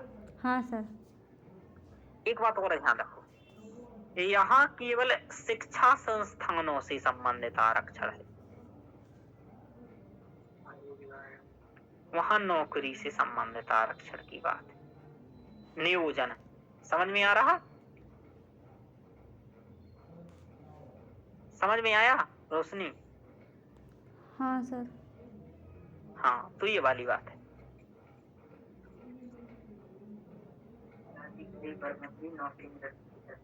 हाँ, सर, अब देखो शिक्षण लोक नियो- संस्थानों और नौकरी में मतलब किस अनुच्छेद में? देखो 15 अनुच्छेद है ना, हाँ, तो ये शिक्षण संस्थानों में। ये शिक्षण संस्थानों की बात करता है, शिक्षा इत्यादि के लिए या इन सभी चीजों के लिए। समझ में आ रहा? जी। शैक्षणिक संस्थानों ये सब है जी। या है ना, ये वाली बात आया? समझ में आया? हाँ सर। और भी चीजों से करता है, ऐसा नहीं कि जैसे उन्नति से संबंधित और भी चीजें जो भी हैं इनके लिए भी आरक्षण का प्रावधान इनके लिए करेगा। ठीक है, जी। मैं शिक्षा की बात यहाँ कर रहा हूँ, लेकिन जो नौकरी की बात है कि आरक्षण हो नौकरी में, ये रहता है भर्ती में इतना, इस पद में आरक्षण या पदोन्नति, ये सब है ना, जी सर। तो ये वाला सब इस 16 के आधार पर होता है। ठीक है, जी। हाँ, ध्यान रखो। चलिए तो ये है 16 अनुच्छेद। आज हम लोग यहीं तक पढ़ेंगे, 15 अनुच्छेद तक। 16 अनुच्छेद हम लोग कल से पढ़ेंगे, समझ में आ रहा है? जी सर। और बहुत डिटेल से 16 को समझेंगे, 17 को और 18 को। फिर इसके बाद ये शुरुआत के अनुच्छेद पढ़ने में टाइम लगेगा, समझ में आ रहा है? हाँ सर। अनुच्छेद 21 तक इनको मैं भी आराम से पढ़ा रहा हूँ। उसके बाद में इनको आगे तीव्र गति से थोड़ा सा कर दूंगा और ये जल्दी हो जाएंगे। तो आज इतना ही रखते हैं, ठीक है सुप्रिया? जी सर।